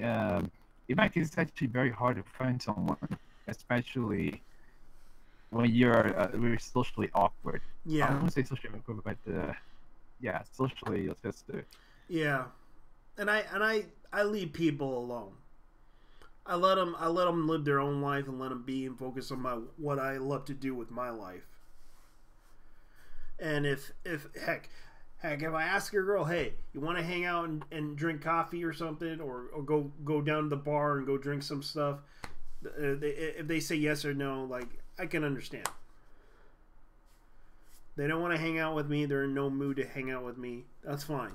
But what Tony Roca did was kind of low, especially the part where I heard she kind of where a person rejected her and kept her out of her own hotel room. No joke. She basically locked her out of the hotel room that they were staying at and slept with another person. That's just being that's just either being a stalker or a sociopath. Yeah. Because damn, if she doesn't want to sit with you, she doesn't want to sit with you. If he doesn't want to sit with you, that's the thing. Yeah. And the funny thing is, she attacked the furry community. The furry community came forward about this. This was the weird part about it, because she was a big furry who considers herself a bear. Yeah. Dude. Speaking of furries, Vice did an article about how there's something called the alt furry, basically the alt right for furries. I know where that came from, and I know who was leading that whole thing. Oh wow! It's QQ. QQ had I don't. QQ really is just a troll. He's just trolling. He's a madman. That's the case because holy shit. Yeah, and a lot of people take that stuff seriously in the community. It's like, look, you got to understand one thing. I know QQ as a person, he's a bit of a troll, and out of respect for QQ, he's gay. But he's a cool guy, and I don't think but he literally, you know, at the time around the whole issue about Gamergate, he did seem reasonable about the issues about Gamergate. One, he pointed out that he did point out in his investigation at Gamergate that the whole situation started out with some trolls that decided to go after Zoe Quinn and tried to tell Zoe Quinn that it was this group of people who were basically, you know, from what I understand, they suffered from social anxiety disorder. And those trolls tried to start shit with that forum group, and Zoe Quinn kind of got upset with them and blamed them for the whole thing and got framed for it.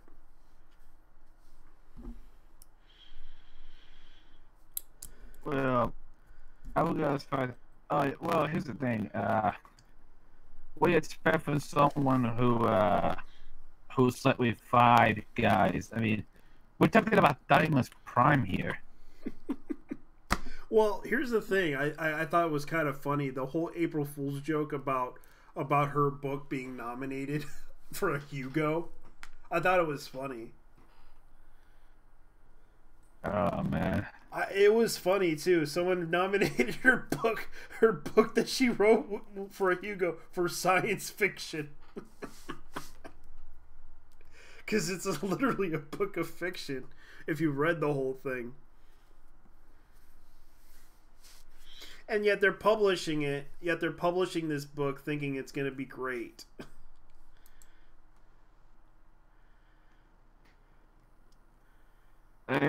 So what is the book gonna be called? How I Slept with Five Guys, and you can do it too if you're a big enough dot, Yeah. because that's basically what she that's basically what she was. She was a giant fucking dot. Like, oh wow, I found a bunch of stuff that I deleted years ago. Maybe I could recover some Yeah. other tricks. Yeah. Let's see. Let's see. Shit Punisher. Let's see those. Wow, that's a shitload of stuff. Yeah. I don't know. Jackson Blade, Bobhead, Well, Oxide. Okay. Wow, a lot of stuff. Oh yeah, it's just in the yeah. folders. The whole I'm going to talk about the whole situation Go ahead. with the awesome channel. Considering I heard what happened, especially the part that bothered me the most about the woman who had to sign a contract due to her health problems and she got fired for it, I kind of felt bad for her. Now I gotta ask myself regarding Channel Awesome. Yeah. How the fuck is that channel still relevant today? Because there's a lot of because the popularity of Doug Walker, aka Nostalgia Critic, and especially I kind of laughed at the whole situation when what's her name got arrested, Nostalgia Girl, for she got arrested, and I remembered Mr. Monaco made a video about her that was so funny. Oh yeah, that was in one of those that was in that guy with glasses series. Yeah. And oh dude, you know what my personal favorite was? When he went after Angry Joe. Yeah. That man. That fucking spick had it coming. Yeah, he became an asshole after that. Especially the Nintendo part where he got upset with Nintendo. And I was like, dude, did you hear about what happened with Nintendo? Did you hear that Nintendo tried to do the whole plan where they had to force you to pay money to them in order to advertise Nintendo stuff on your YouTube channel for content? And yet he ignored it, and everyone knew, but he chose to ignore it. And then try to make it into a controversy. Of course, the guy wanted to start shit because there's a reason why the guy calls himself Angry Joe. Yeah. And honestly, you deserved it. He deserved that ass beating. Well, he did deserve that. He deserved it. He also deserved it for making Puerto Ricans look shit. Even more than shit. You had to say it, didn't you? Of course. Well, I had to say it. Well, the thing is, a lot of people idolize these people for a reason, because they all wanted to get on the guy with the glasses site and post their content in hopes to get a big following. But the problem was seeing how that was done. It's a sad story, especially considering what they have done to people who worked with guys with the glasses and everything. I kind of feel bad for them. Some of them, I don't feel bad for, because some of them chose to do this because they wanted to get exposure, they wanted to get fame, but they were literally taking it up the ass just so they can get fame and everything. They were basically attention whoring, and they paid the price. Yeah, and it sort of did happen that way. And after reading the certain stories, one particular one that surprised me was the story about this woman who basically had health problems, and the only way she could get her severance pay was forcibly sign this contract where she could not get into the industry because she was basically a producer who, from what I understand, she was an assistant producer. Because an assistant producer basically does the scheduling and everything. She was basically a secretary. Oh yeah, that was the what was it called again? Yeah. Oh yeah, that was the non-disclosure agreement. Yeah, a non-disclosure agreement. Basically, she wasn't able to be allowed to work in the industry for 3 years. And that was her livelihood right there, and they kind of did this forcibly, making her sign that so she wouldn't get paid for any money whatsoever. And she had to be forced to do that. And then of course I found out she was not able to get a job after that. Because that stupid contract that they did. It was the most heartless contract by Doug Walker and his brother, and also the people at Channel Awesome. That was the cruelest thing to do. Yeah, Channel Awesome more like Channel Garbage, because yeah, that is a pretty garbage thing to do to yeah, somebody. that was a pretty garbage thing to do, especially trying to do that shit to people. Because those that try to help out Channel Awesome and everything, you kind of shitted on them because that was kind of wrong. And it's a shame that those people got abused by that.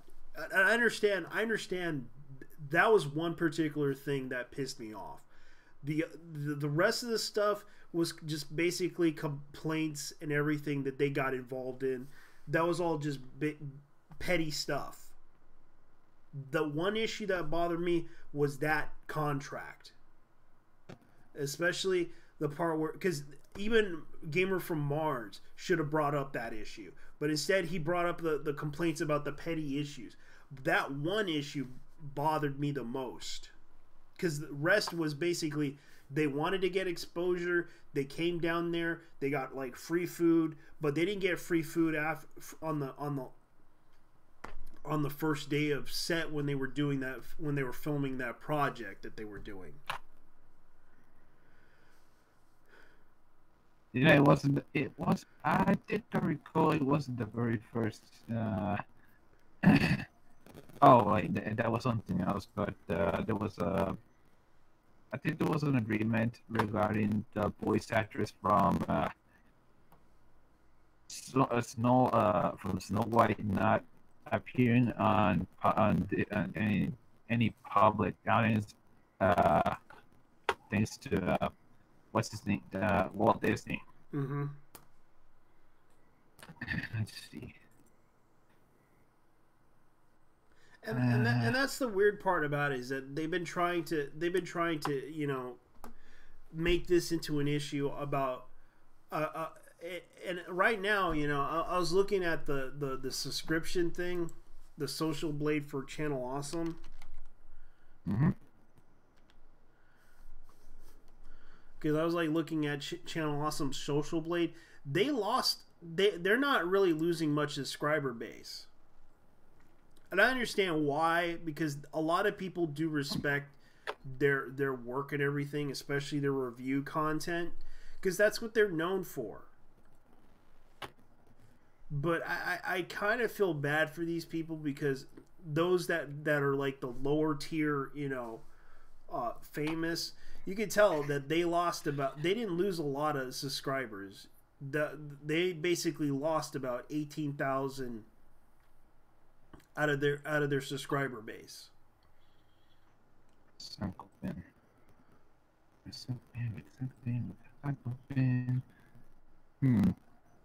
Yeah, because you can see right here that they lost about, let's see, for the last couple of days they lost about 18,000, and they're still getting views regardless of what people may see. they're still going, even though they lost about, let's see, 12 point. So they lost about 12K. They lost about, I believe, 13,000 people because a lot of them are fans of other content creators on Channel Awesome. And the fact that people are leaving Channel Awesome is no surprise because of what Doug Walker and his brother and his business partners have done to those people. And that's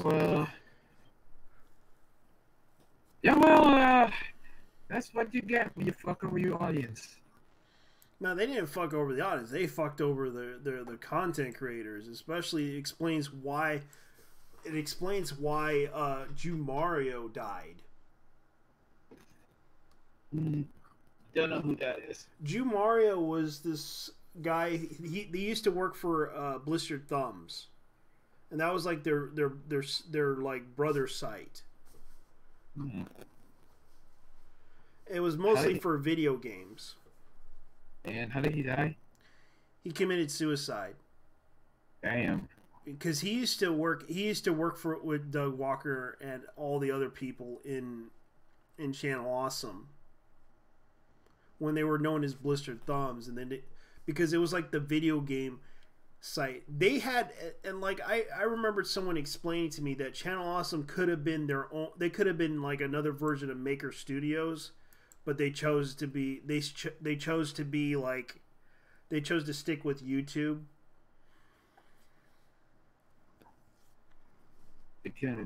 Yeah, that. Oh man, that is especially. I mean, driving someone to suicide. Yeah, you gotta watch Jew Mario's content. I believe he's still. Let me look at Jew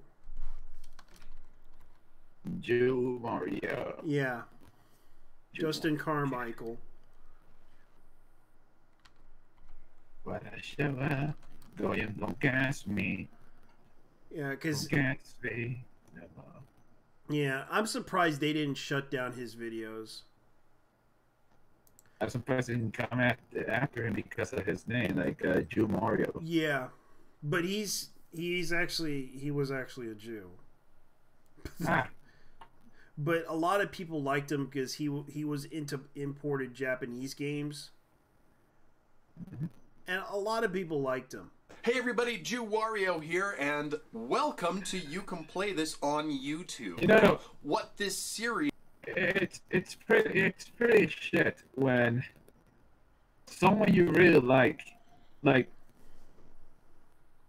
honestly these people when they commit suicide they say that they didn't have a purpose, but I don't know, man. I think the dude had a purpose if he made a bunch of people happy. Well, you know?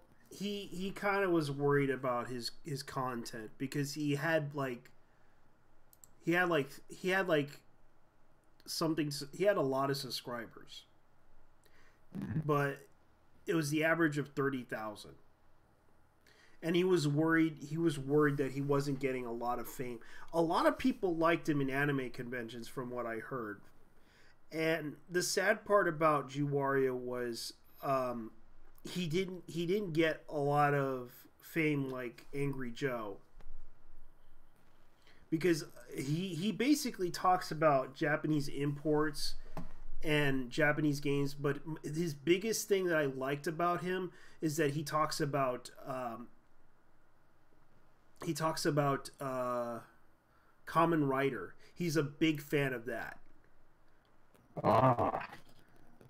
He's well known in the community talking about Kamen Rider.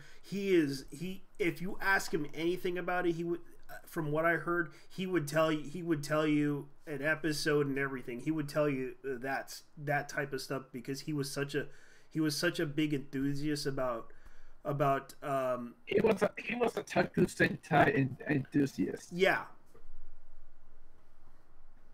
Oh man, speaking of Kamen Rider, I I always keep reminding myself, but I'm still busy. I need to watch Kamen Rider Drive. Yeah. I watched it. I watched it. Kamen Rider. I think it was called Kamen. It was the one with the train, where they go back in time. I think it was Kamen Rider Try or something like that. I don't remember that. I don't remember. I don't remember the last one was about video games. Oh wait, yeah, it was about video games. Like it was actually a better. It was a better version of the. Well, it was basically a better version of Pet. They actually shadow Petals that ends in the movie because it was so. I heard it was good. I need to check that out. I mean, I know a guy who's a real Toku Sentai fanatic, and he suggested me a couple of Kamen Riders, especially some of the Showa era ones. Yeah, but this is the thing, you know. Anyone can tell you about him. Anyone can, if you mention Ju Mario and Kamen Rider, anyone in a convention could tell you who he was. Because that's who he was. And it's a shame that, you know, a lot of people who remember Ju Wario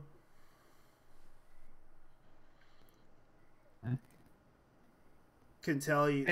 Can tell you he and I remember watching like a crossover episode where he explains about the history of Kamen Rider and all the episodes and everything and the crossovers. He can tell you those things.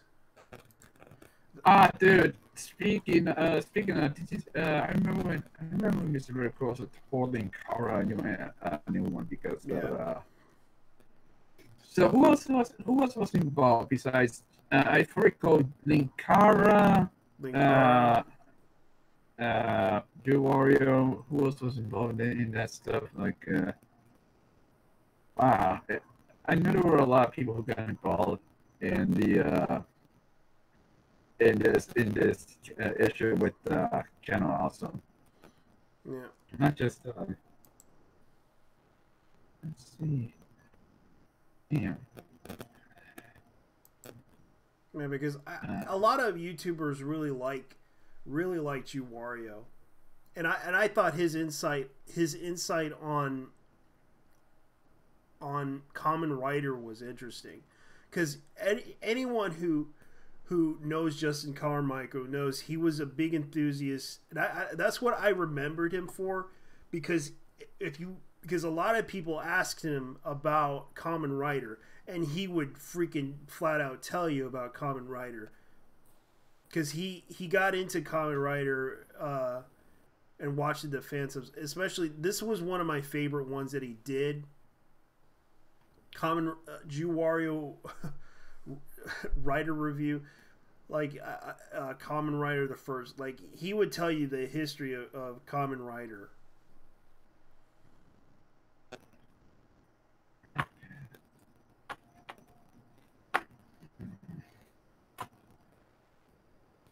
Ju Wario.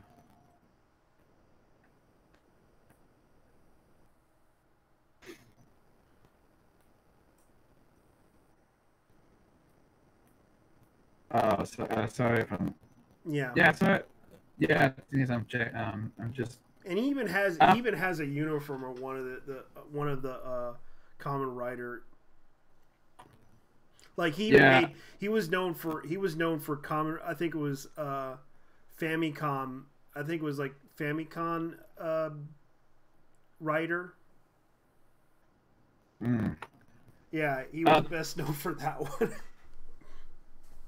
Yeah, the thing is, I'm taking a look at this program I installed called Purin. Mm-hmm. It's a file recovery system, and I'm trying to look up the pictures that I either accidentally deleted or it was a folder for it. I'm trying to find my 2017 folder if I can still find it. This thing is, or I think I deleted it a while ago. And wow, man, I mean, the only pictures I have from last year are involving Hurricane Maria up to December.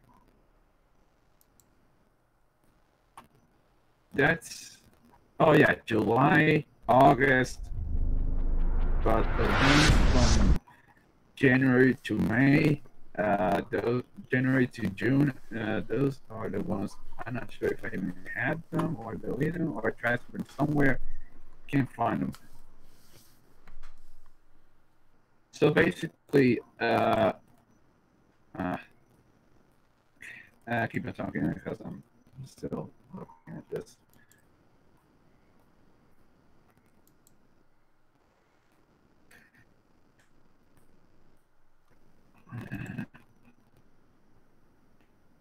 I should check him out. I should check him out. Yeah, Famicom. Okay, so it's called Famicom Rider. Rides. Let's see the 290. Let's see the Stornoff Ride, the first one. Famicom. Let me see. Famicom Rider.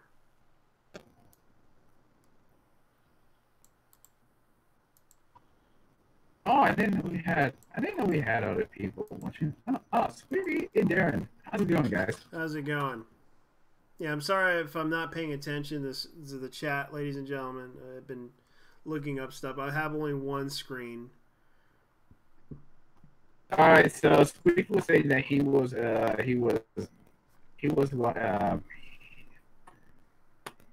well, let's see. He's saying that the first video he knew my day before he committed suicide. The first video he saw was when he acknowledged and Squeak and a lot of kid called Chain died. Oh yeah, if I recall, Kamen Rider was at one point being localized by Saban Entertainment because they have a monopoly on the Super Sentai, on the tokusatsu genre. Yeah.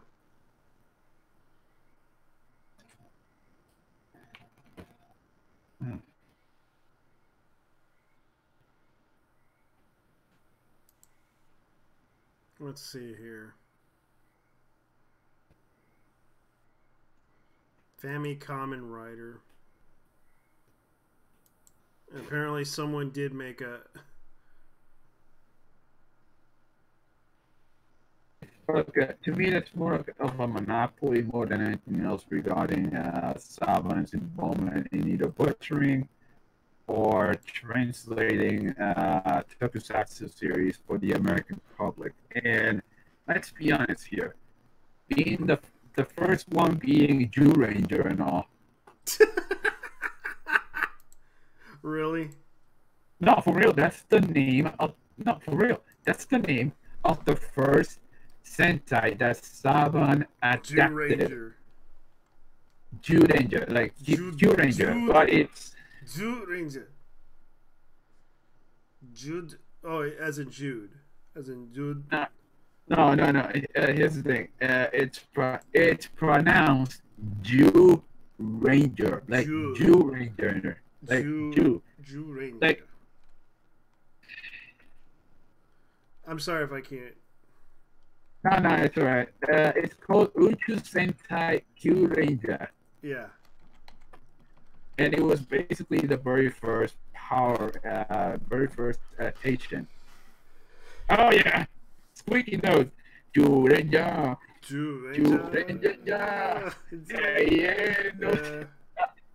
Yeah. Well, we're talking about Justin Carmichael and his involvement with this whole situation.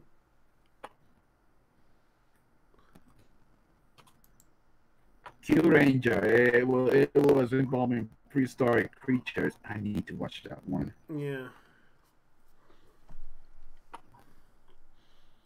I mean, I've seen the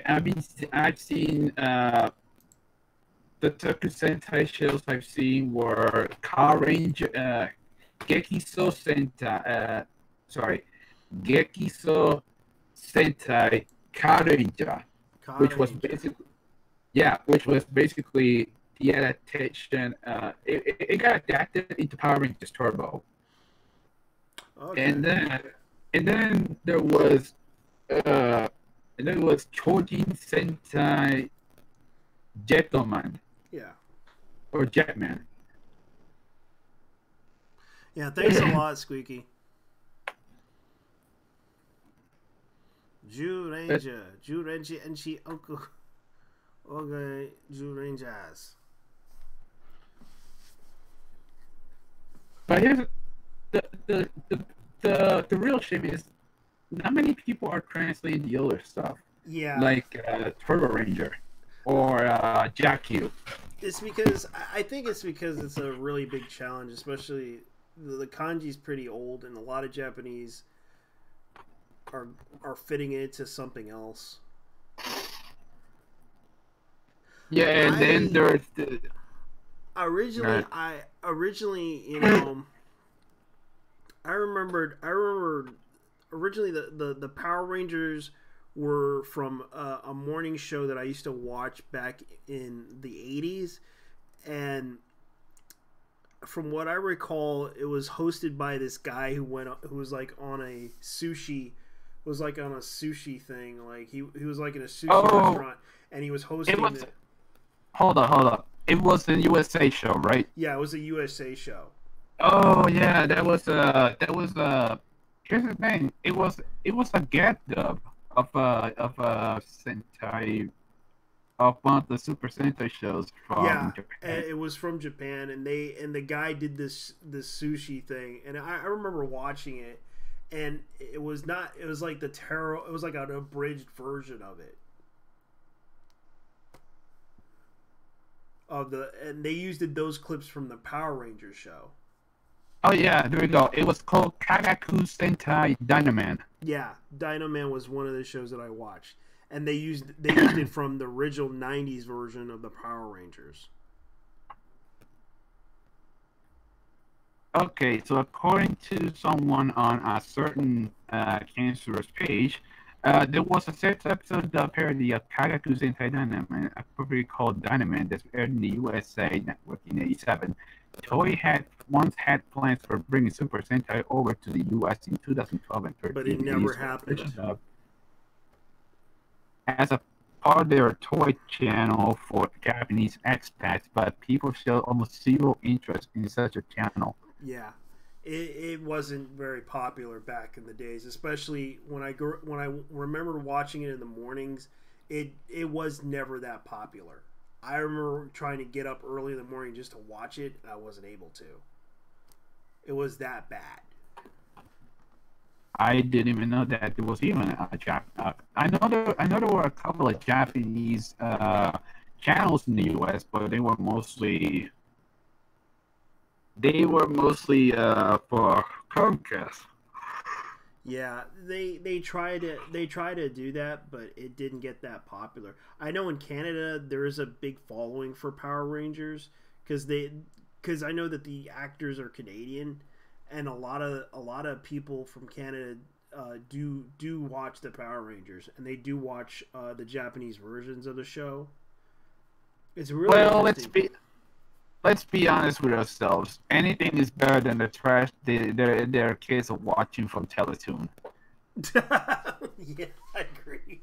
Especially, I know there's some people that are in the community that are into that stuff. It's kind of weird too because there's so much stuff that they talk about. It's ridiculous. And here's a fact: it would take an eternity to translate all of the Super Sentai shows because the series as a whole goes as back as 1974. Yeah, that's how old that series is. That franchise, more even. Yeah. And then we also have Ultraman. Yeah, I remember watching like the Australian, live action version of Ultraman. As we were saying, because Super Sentai was a kid show, I said Japanese culture was more lenient and biased back then. Oh yeah, especially when it came to explosions, because When Yeah. I was watching Jetman, there was a lot of explosions. Yeah, I remember watching my original And my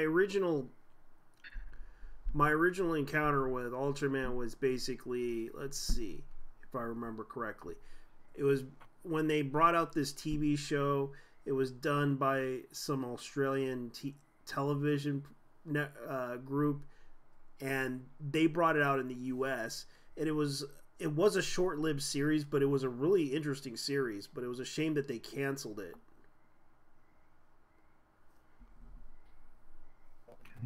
yeah. Let's see. But I did watch the '60s version of Ultraman. It was pretty interesting.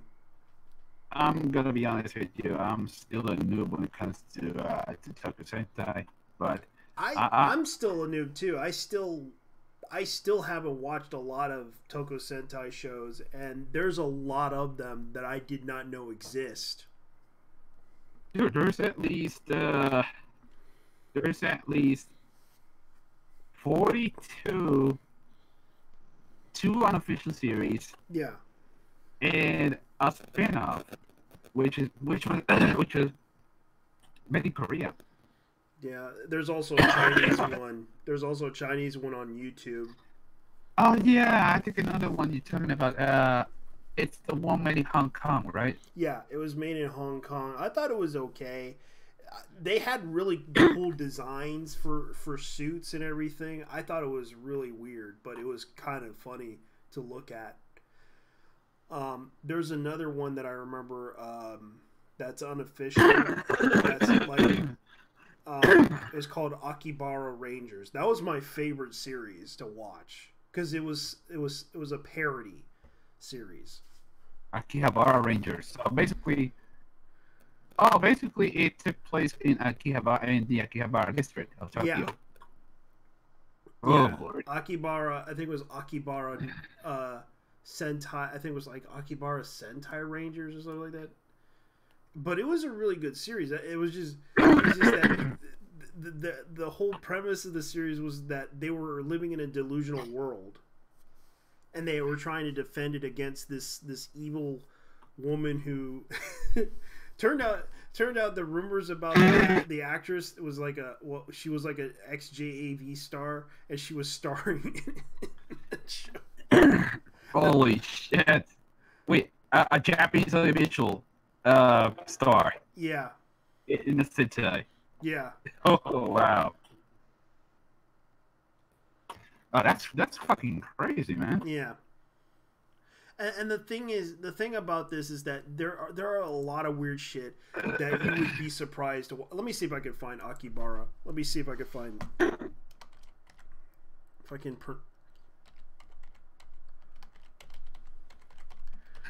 Let me see if I can find it. Because this is what Akibara. Okay, Akihabara. That's what I spelt wrong here. Mm-hmm. This Yeah, was the series. No. Here's the thing. Akihabara.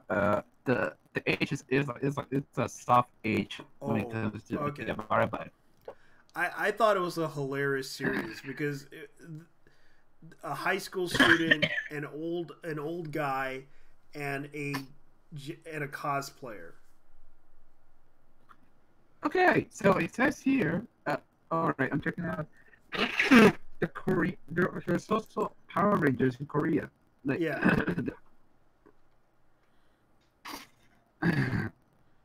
Oh, sorry. Let's see. What's the name of the? Yeah, I really want the action figure because that was a cool. Yeah, the Akibara Rangers. I thought it was kind of funny too what they did with that series because it was a hilariously funny series. I wish they made a video game of that. Oh, dude, check out the Korean name for Turbo Ranger. It was known as Turbo Gorilla. Turbo Gorilla. Let me look it up. Yeah. Turbo Yu-Gi-Oh! Dai. Yu-Gi-Oh! Kyobo. You Turbo Gorilla. Like Gorilla Warfare. Yu-Gi-Oh! Go. Turbo Yu-Gi-Oh! Gorilla. No. It's called Turbo Gorilla in Korea. Turbo Gorilla in Korea. Gorilla Turbo. Or Turbo Gorilla. Yeah. Well, the only thing I could find is a sports drink. What? Oh wait. Or was it Gorilla Turbo? No, it was Guerrilla. Turbo Guerrilla. Turbo Gorilla. Okay. Never mind. Kosaku Sentai Turbo Ranger. You know, I want to watch this one, but unfortunately, they only sub like 10 episodes of the show. 10.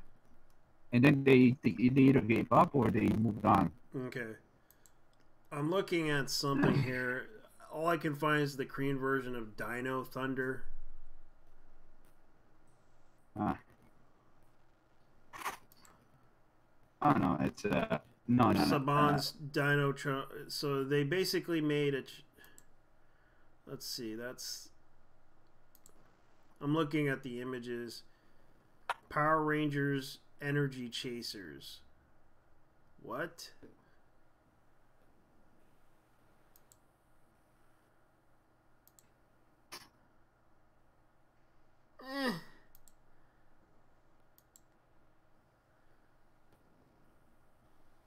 Space Deleter.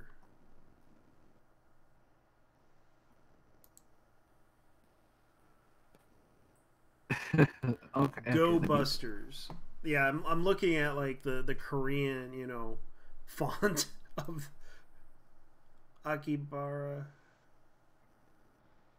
There we go. Baku Sentai and Hurricane. Okay, so Hurricane versus Hurricane. Hurricanegers. Let's see. What's the name? Go Busters. Power Rangers Go Busters.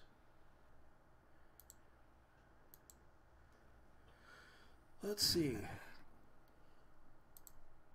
Because I'm looking at the Korean font of the Power Rangers.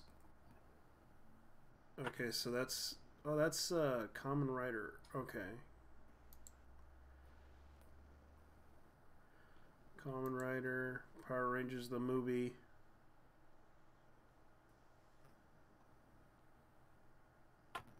I really gotta watch all these shows just to catch up on it.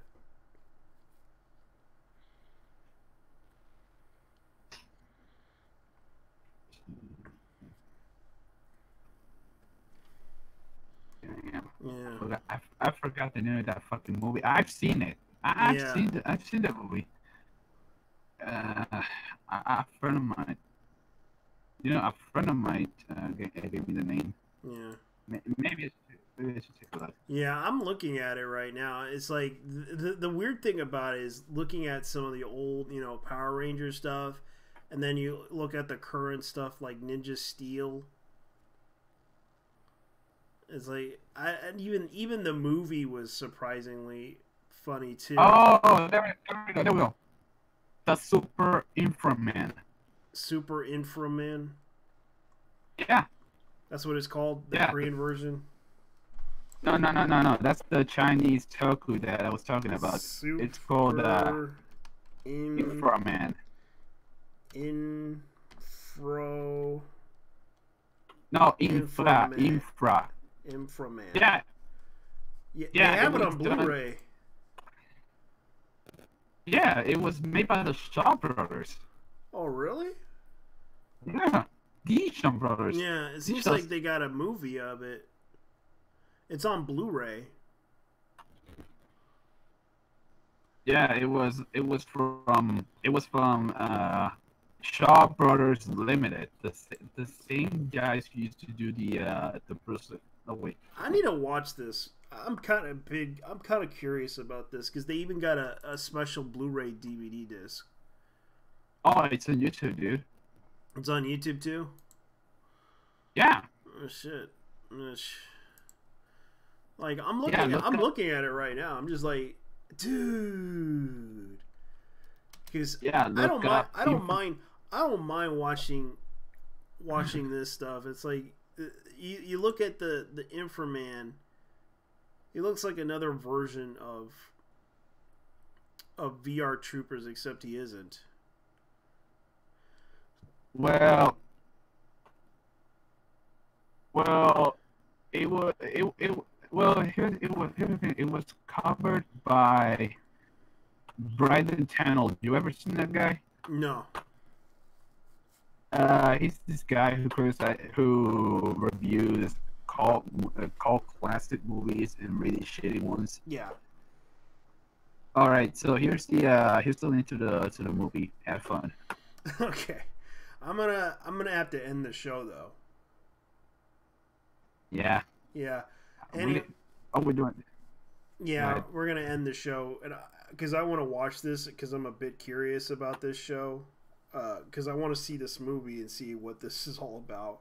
Because I'm always a big fan of old, Chinese or whatever movies you would whatever you call them. Even if you call them bad movies, I don't care. I do watch them. Well, let's be honest here. Some of the best movies are really, really shitty movies. Yeah, and I remember watching like old bad movies too. So, anyways, Like, I really want to sorry, watch go this. ahead. I really want to watch this. do it. Inframan. You You're want me to gonna love watch? it. You really want me to watch Inframan? Because I'm looking at the chick that's like, she looks like Broomhilda, except she isn't. Looks like Flash Gordon with a. Oh man, this is funny. I'm still okay, Gian man. I'm still doing homework. Okay, man. I'm gonna go ahead and go. Catch you guys later. Hope you guys got entertained by this. It's nice to hear from you, man. Oh, likewise. Man, Dude. it's been a long while. Send me an invite whenever you're doing another one. Yeah, I'll do that. Yeah, I'll do especially on it, Fridays. Yeah, because Fridays that's my day, but I'm gonna be busy because I'm doing volunteer work for some restaurant. Ah, Yeah, but they're paying me in food, so I'm not holding it up against them. They're good people.